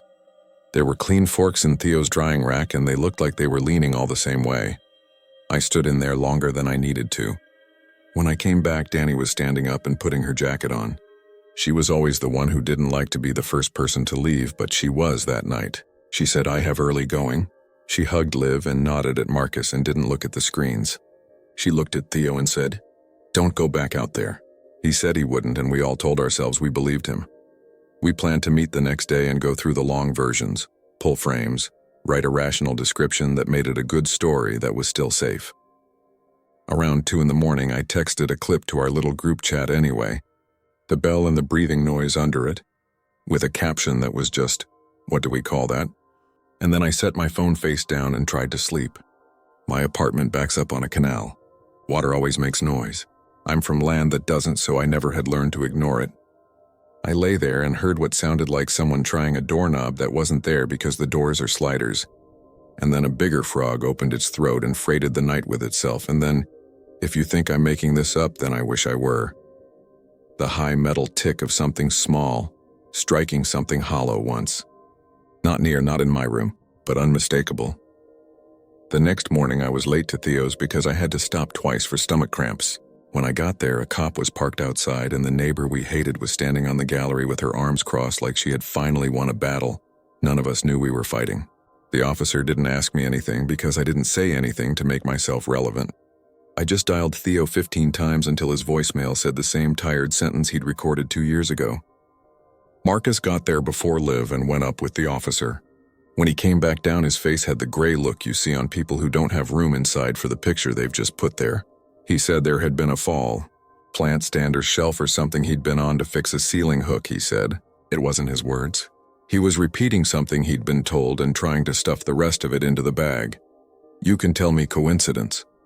You can say the night before made our brains organize random into pattern. You can say we were tired. That all might be true, but there are two more things, and I'm going to tell them the way they happened, and then you can tell me again how it was nothing. The first is that when we went back through the footage again, a day later after we had done everything we were supposed to do and hadn't gone to the cemetery again, like we said we wouldn't, we found frames we hadn't noticed. It was Marcus who saw it because he had the patience to look where nothing was supposed to be. On the crypt shot, right after the bell, there's a reflection in the shallow pool at the foot of the vault, just a little polish of water and a depression of sunk stone. In that reflection, if you key your mind to see shapes out of static, there are hands, not open, gripping. 3 to a side, maybe more, with the nails dark like they'd been in mud. The water doesn't ripple. The hands do. It's enough pixels that you could say it's anything. I wish it were anything. The second thing happened 2 nights after, when I woke to my phone buzzing at exactly 12:04 a.m. I know that time like I know my name now. The screen was lit with a notification that said motion detected on backlot, which was language from an app we never used because we never had the budget for real cameras. It was just sitting there like an alert from a ghost alarm. When I unlocked the phone, it was gone. No app, no log, just the time and my own stupid reflection in the black glass. I haven't been back to Midnight Bell. I hear it when freight trains throw their brakes in the distance, and sometimes in the pipes when my upstairs neighbor flushes. I hear it in the way an empty sink rings when a spoon slips. When I try to be objective, to structure a story so that it lives in the real world, I keep thinking of something Lemaire said without meaning to, when he told us not to move our feet if we heard it again. The mud doesn't forget a footprint. That line lives with me. It lives with me when I wake up with a thin, bright line pressed into the soft part of my palm, like I fell asleep holding something that I don't own. It lives with me when I play the clip and see Theo's face clear, and ours blurred and the bars trembling and the little exhale under the bell that the recorder brings up like a diver being pulled through a narrow hole. Told myself for a week that we had caught a good story, and that a good story was all it was. Then a message came in from Danny at exactly noon on a Tuesday. Just a single line with no punctuation. It said, "Please don't tag me." We hadn't tagged anyone. We hadn't posted. I don't know what she was asking not to be attached to, but it felt like a rope being cut so we wouldn't be pulled the same way. We didn't post it. We archived it and backed it up and pretended to workshop new ideas. We talked about a plantation tour we could debunk and a hotel that claimed it had a haunted elevator. The channel stalled. Liv took a job at a studio upriver. Marcus started working nights at a hospital, said the hours made him real again. This is as much as I know how to make the story obey the facts without trying to make it worth watching. We camped in a cemetery by a bayou. We set cameras. We heard one small bell ring at 12:04 a.m. The footage blurred every face but one. The audio caught hands on iron where we saw nothing at the time. A friend of mine fell the next day in a way that does not want to be looked at too long. And sometimes, when I'm up for no good reason at all and it's quiet enough for the night to practice its vocabulary, I hear that sharp, surprised note come from a place in the room where there's nothing for it to strike. If you happen to be near that stretch of road and you feel your phone buzz at a minute that isn't round, don't put your weight forward. Don't answer any invitations the dark makes you. If you're certain you hear nothing, all the better. But if you hear it, even far off, just one note like a fork in church, stand very still and count your breaths until you feel the ground decide to let you go. I don't want to start an argument about what I do for a living. People hear cemetery and think I'm either fearless or broken.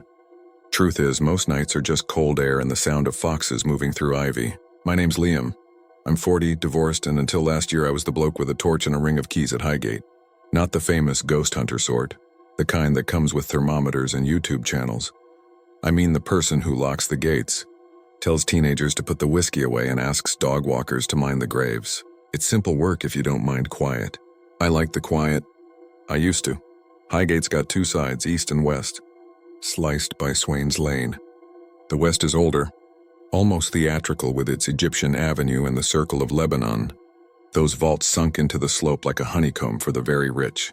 The east's more modern but still crowded with angels leaning at funny angles, stone ivy that's outlasted real vines, and paths that wander between names you'll recognize if you read enough obituaries. On a good evening, the city is a hum like distant water. On a bad one, it's as if the hill is holding its breath. My second week on nights. I got paired with Tom. He was young, 26, maybe. Hair cropped like he'd only just left school, and he treated the place like a library. He was quiet, not out of deference to the dead, just because that's who he was. We'd do a sweep together and then split. He'd take the east. I preferred the west, where the paths narrowed and the greenery, if I'm honest, felt like cover. There's one story they don't put on the tours. I heard it from Martin, who'd done 15 years before me and retired with a limp. We were in the hut that first week, nursing tea that tasted like the metal of the pot, and I asked him about the vampire nonsense from the papers in the 70s. He rolled his eyes and waved it away, then said, "The only thing that's ever made me go white is the gates not wanting to open." He didn't mean they jammed, he said. He meant they wouldn't. The big leaf of the west gate would stick on a dead calm morning, like a hand held from the other side, and if you forced it, then you were asking for 3 days of trouble.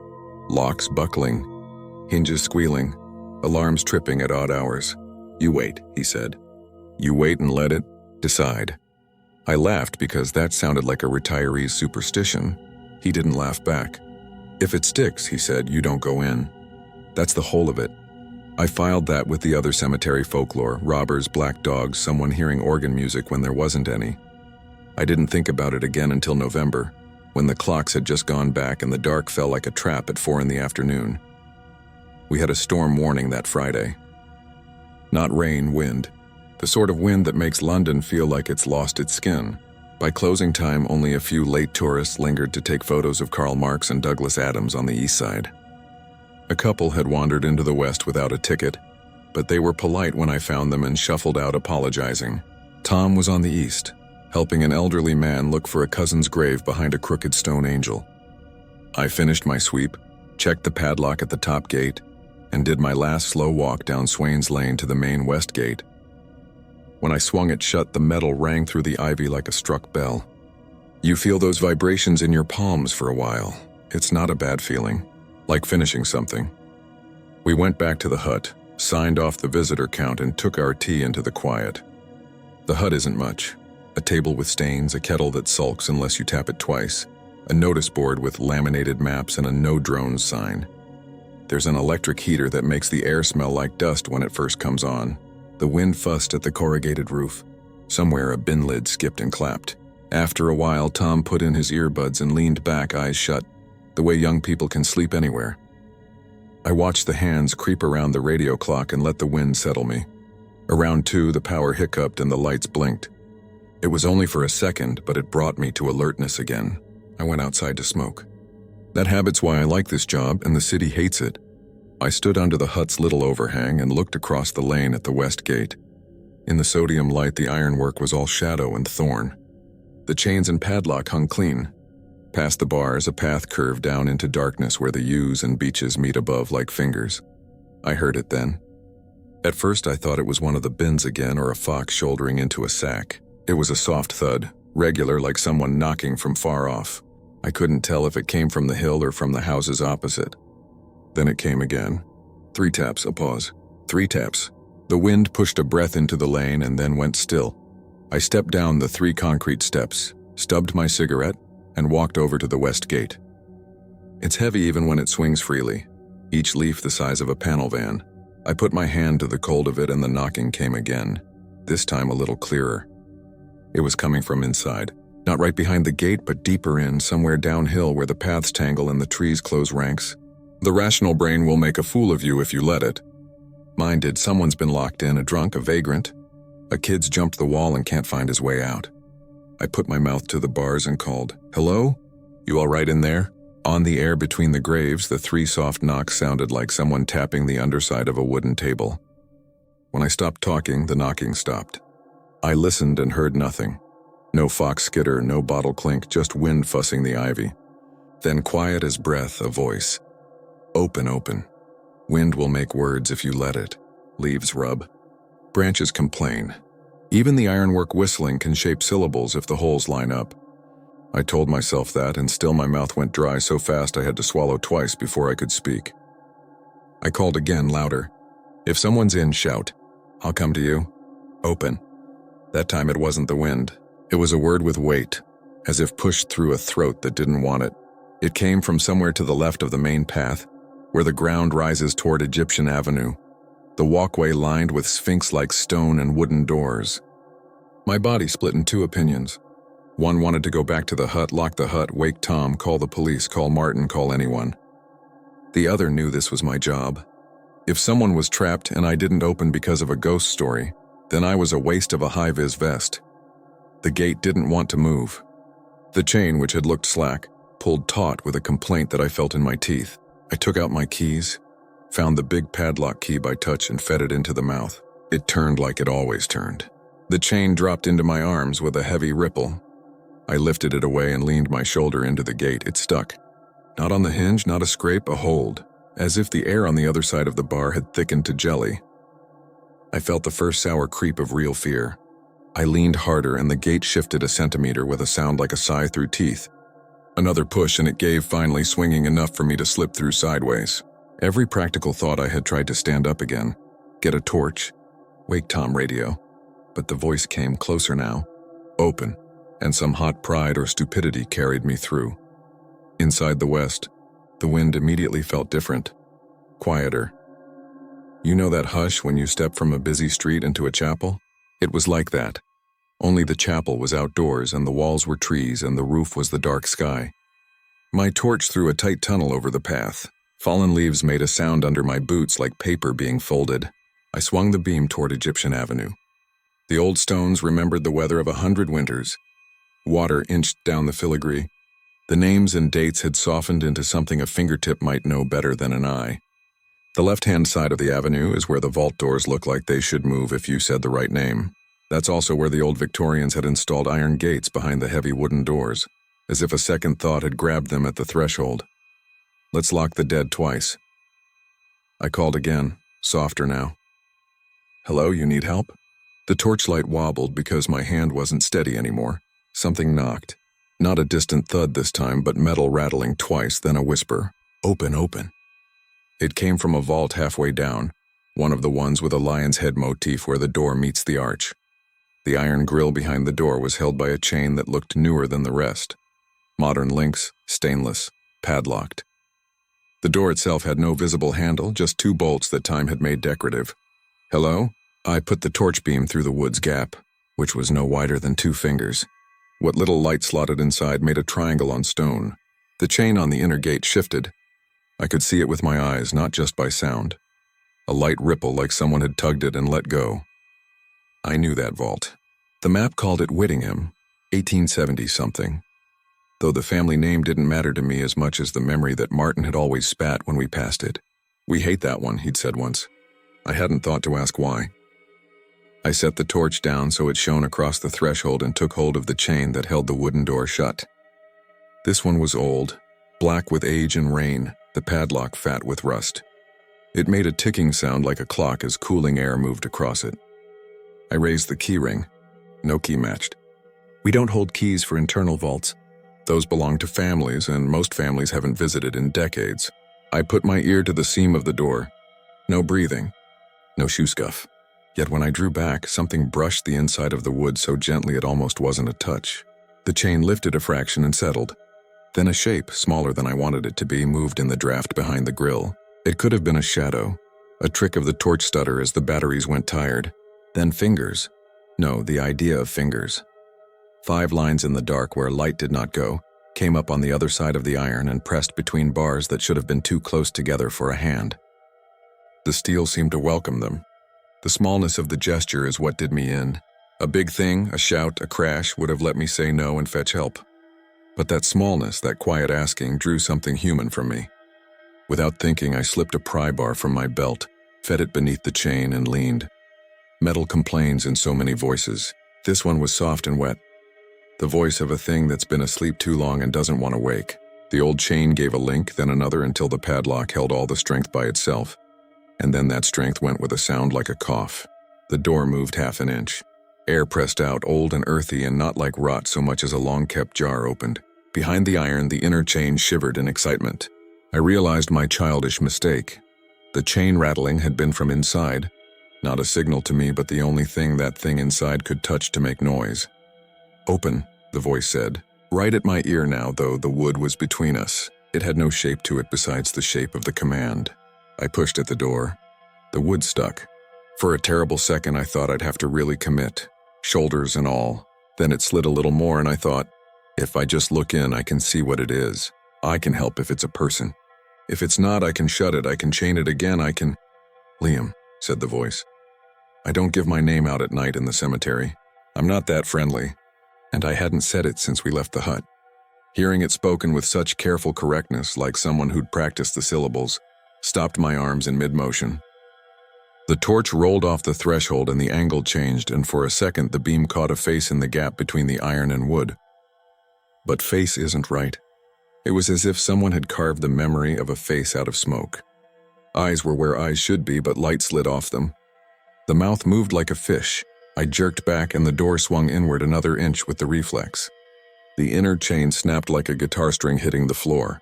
In that same second, the cold that had been manageable became a blade sliding under my jacket. Under my skin, my breath steamed white and hung low, like fog trying to learn to crawl. The voice said, almost scolding, "Open." That command had something in it now, some second note of need. My hand, which had dropped the bar, reached for the door of its own accord. Every practical sense howled. Some other sense that had been asleep, something old, something obedient, started to stand. I would have done it. I believed that. I would have opened the door wide, and then I wouldn't be writing this now. The radio spat at my belt. A squeal of feedback, and then Tom, young and oblivious and living in a different world 15 meters away, said, "You outside?" Thought I heard voices. The spell broke like glass in a hot sink. My head cleared enough for one thought. No. I stepped back and pushed the door closed with my hip. The thing behind the grill let out a noise that was nothing like a person. It was a rush of whispers, layered like 50 people all telling me to hurry in slightly different words. The chain on the outside was broken, but I could wedge the pry bar through the iron ring and twist it to hold the door shut by friction. I did that with hands that shook so hard I almost dropped the bar twice. The sound behind the wood died away in a hiss that ended like someone speaking at the bottom of a well. Open, open. Then quiet again. Not the normal quiet, but the kind that waits for your hearing to come back. I didn't run. I wanted to. I backed out like a man leaving a room where a dog is watching him very closely. I kept my torch on my feet so I wouldn't look at anything else. If I'd seen the other vault doors moving, I would have broken. I would have run and tripped and been found in the morning with the leaves sticking to my face and no good reason why I'd slept on a grave. I took the path back to the gate and squeezed through and pushed the leaf shut as if the leaf were my front door with something bad in the hall. The gate settled into its latch with a satisfied click that felt too much like approval. Tom was coming across the lane, sleepy-eyed, radio still in his hand. "Everything all right?" he said. He peered past me toward the dark slope. "Wind's wicked. Someone's been in," I said. It was the only sentence that made any sense. A squatter, maybe. Inside one of the... I didn't want to say vault. One of the structures. We need the police. It came out with a professionalism I didn't feel at all. My voice trembled on the last word. He looked at my face then. Properly looked, and whatever he saw made him straighten. We called it in, saying trespasser gets a quicker response than ghost. The Metropolitan sent a patrol car, and 2 officers came and stood with us at the gate while I told a version of the truth. I heard knocking, thought someone was in distress, entered, found evidence of tampering, secured what I could, retreated. No, I didn't go far in. Yes, I could show them where. The older officer, a woman with a lined face that looked kind in the daylight and cold at night, asked if I'd opened anything I shouldn't have. I said, "No, I put my bar through the ring to wedge it shut." She nodded like that was what she'd hoped to hear. We went in together. 4 people is better than 1. The place didn't care. The air was the same chapel hush, and our torches made islands. As we came to Egyptian Avenue, the younger officer muttered something about it looking like a set from an old film. The older one told him to mind his tongue.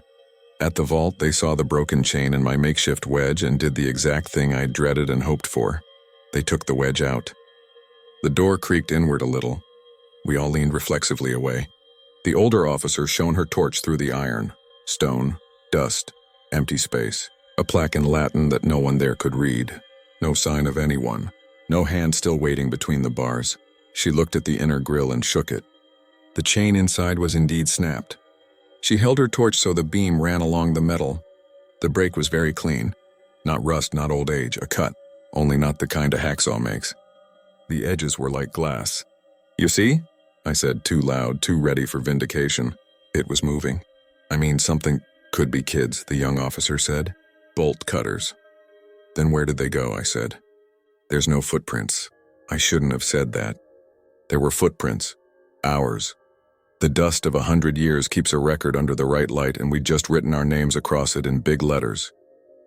The older officer fixed the door shut again with my bar and said we'd get a proper chain and padlock in the morning. "You did the right thing, not going in," she said, and I could tell she meant it in more than the obvious way.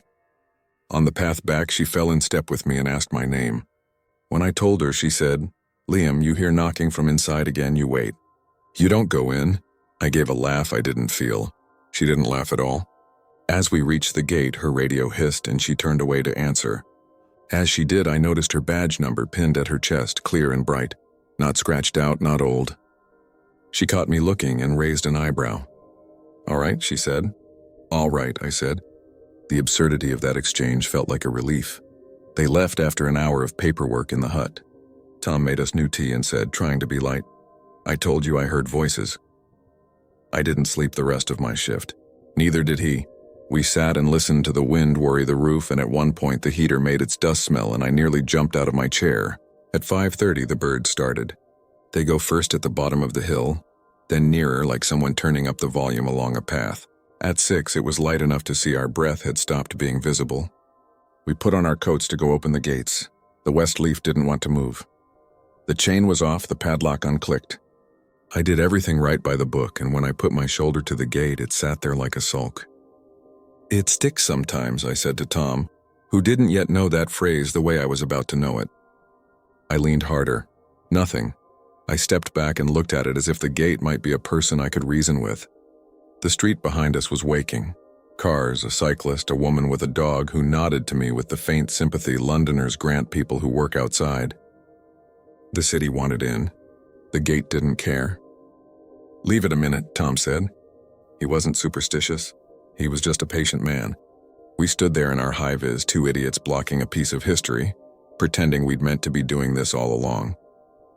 The minute took 2, then 3. The gate didn't shift.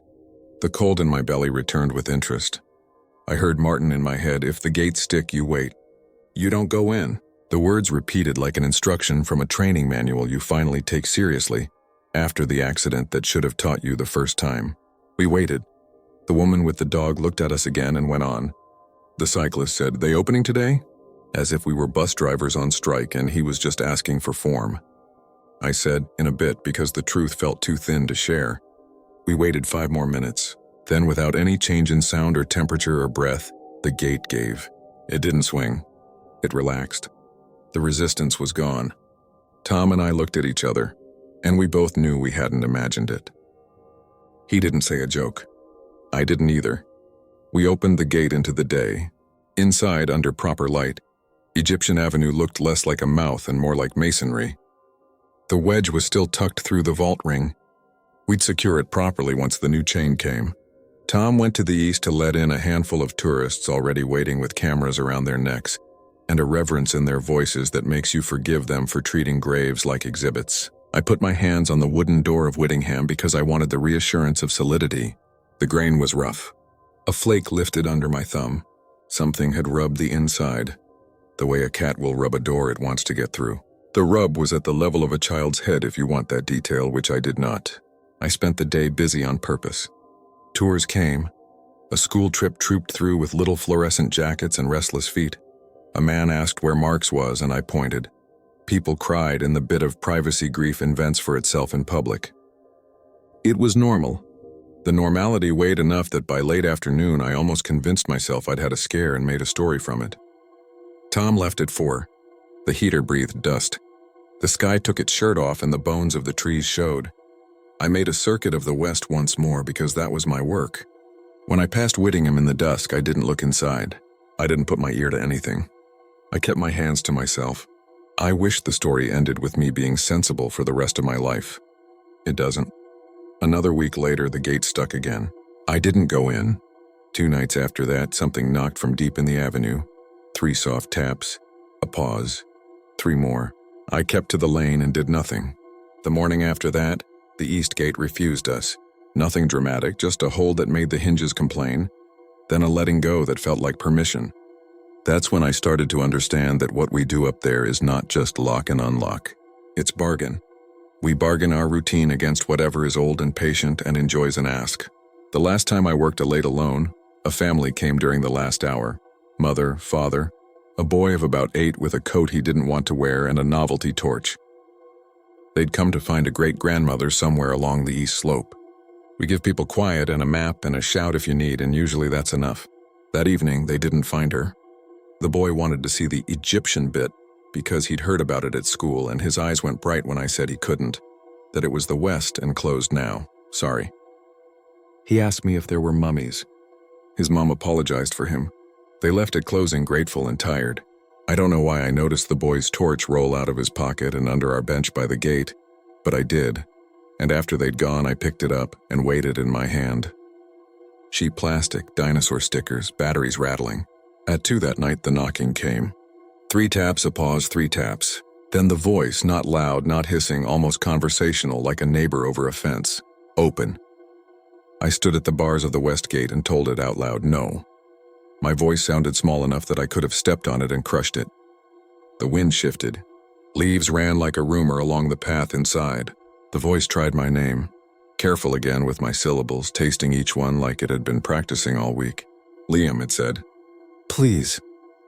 That new word sat between us like something shiny on the ground that you know is bait. I gripped the boy's toy torch in my pocket so hard the plastic creaked. You'd think I'd forget to carry it. I never forgot. It made me feel like I had some private talisman, something alive that wasn't me. That night, with the voice using my name and the gate behaving like water that won't part, I understood what it wanted. It didn't want me. It wanted an opener. It wanted a habit. It wanted what it had enjoyed for a moment when a foolish man with a pry bar gave it a crack, and then had the nerve to take it back. Maybe it wanted the boy to come with his enthusiasm and touch the iron with fingers sticky with whatever sweet he'd been eating. Maybe it wanted the mother because she would tell him not to, and then he'd do it anyway. Maybe it wanted a policeman's torch beam and a badge that said authority and permission. I don't know. This is where you cut me off in the comments and tell me I'm making it up. Because fear rewrites what we think we saw. I kept my hand on the bars and said very plainly, there's nothing here for you. The voice made a sound like water over pebbles, like laughter disguised as river. Then it said a sentence I wish had any other words in it. It opens in the morning. The next day, the west gate stuck and we left it. We opened the east, tourists came, the day did its day. At 10, the whisper went around among the staff that a little boy had gone missing for 40 minutes near Marx's grave and was found sitting quietly by a cluster of angels. Not distressed, not hurt, just holding his dinosaur torch as if he'd been shown how to switch it on and off, on and off. His mother cried into the father's shoulder and then into a paper tissue and then into her son's hair. The dad looked around for someone to blame and saw only trees and sky and stones.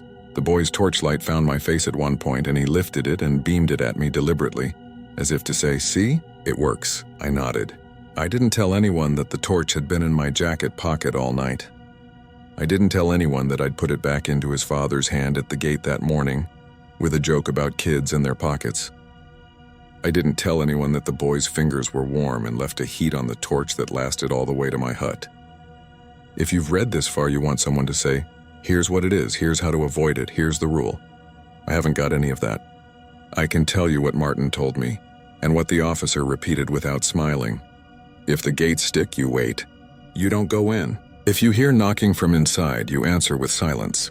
If something says your name, don't give it anything else. Names are how you get a rope around a thing and ropes drag. I left the job after Christmas.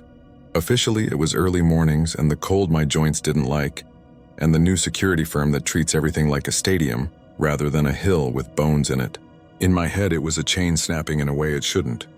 A voice that learned my name too fast, and the knowledge that I had a small handprint the perfect size of a child's pressed into the dust on my jacket from the night I wedged a door shut with a pry bar. I keep the bar in my hallway now like a ridiculous relic. Some nights the flat is too quiet, and I hear my own central heating knock, 3 soft taps and a pause. and I stand very still and try not to make my name into a rope someone else can throw. If you go to Highgate, enjoy it. It's beautiful and strange and older than the stories people use to sell tickets. Walk with respect. Don't take rubbings. Don't leave coins on angels' toes. And if you're there at opening and the gate doesn't swing, if the person in a high vis looks like he'd rather be anywhere else and says, "We're a bit delayed," take him at his word. Have a coffee on Swain's Lane. Sigh and look at your watch and grumble about London. Then when you walk in finally and the air is its ordinary green hush, you'll feel, as I feel, something like relief, as if a bird on a windowsill decided not to come inside after all. You'll walk down the path and the city will keep talking behind you, and the trees will regard you like old friends, and you won't hear anything but your own steps. Most days, that's all there is. Most nights, too. That's the only reassurance I can honestly give. It's enough if you let it be. But if you happen to stand by the West Gate on a windy evening and hear 3 soft knocks from where the paths darken toward Egyptian Avenue, don't be clever. Don't be brave. Don't be me that first night with a bar in my hand and a rule in my head that I ignored, because kindness and pride look so alike in the dark. The dead of Highgate don't ask for much. They ask you to keep the door closed. If the gates stick, you wait. You don't go in. And if something inside learns to say your name, you pretend you don't hear it and you keep it. You keep your name for yourself.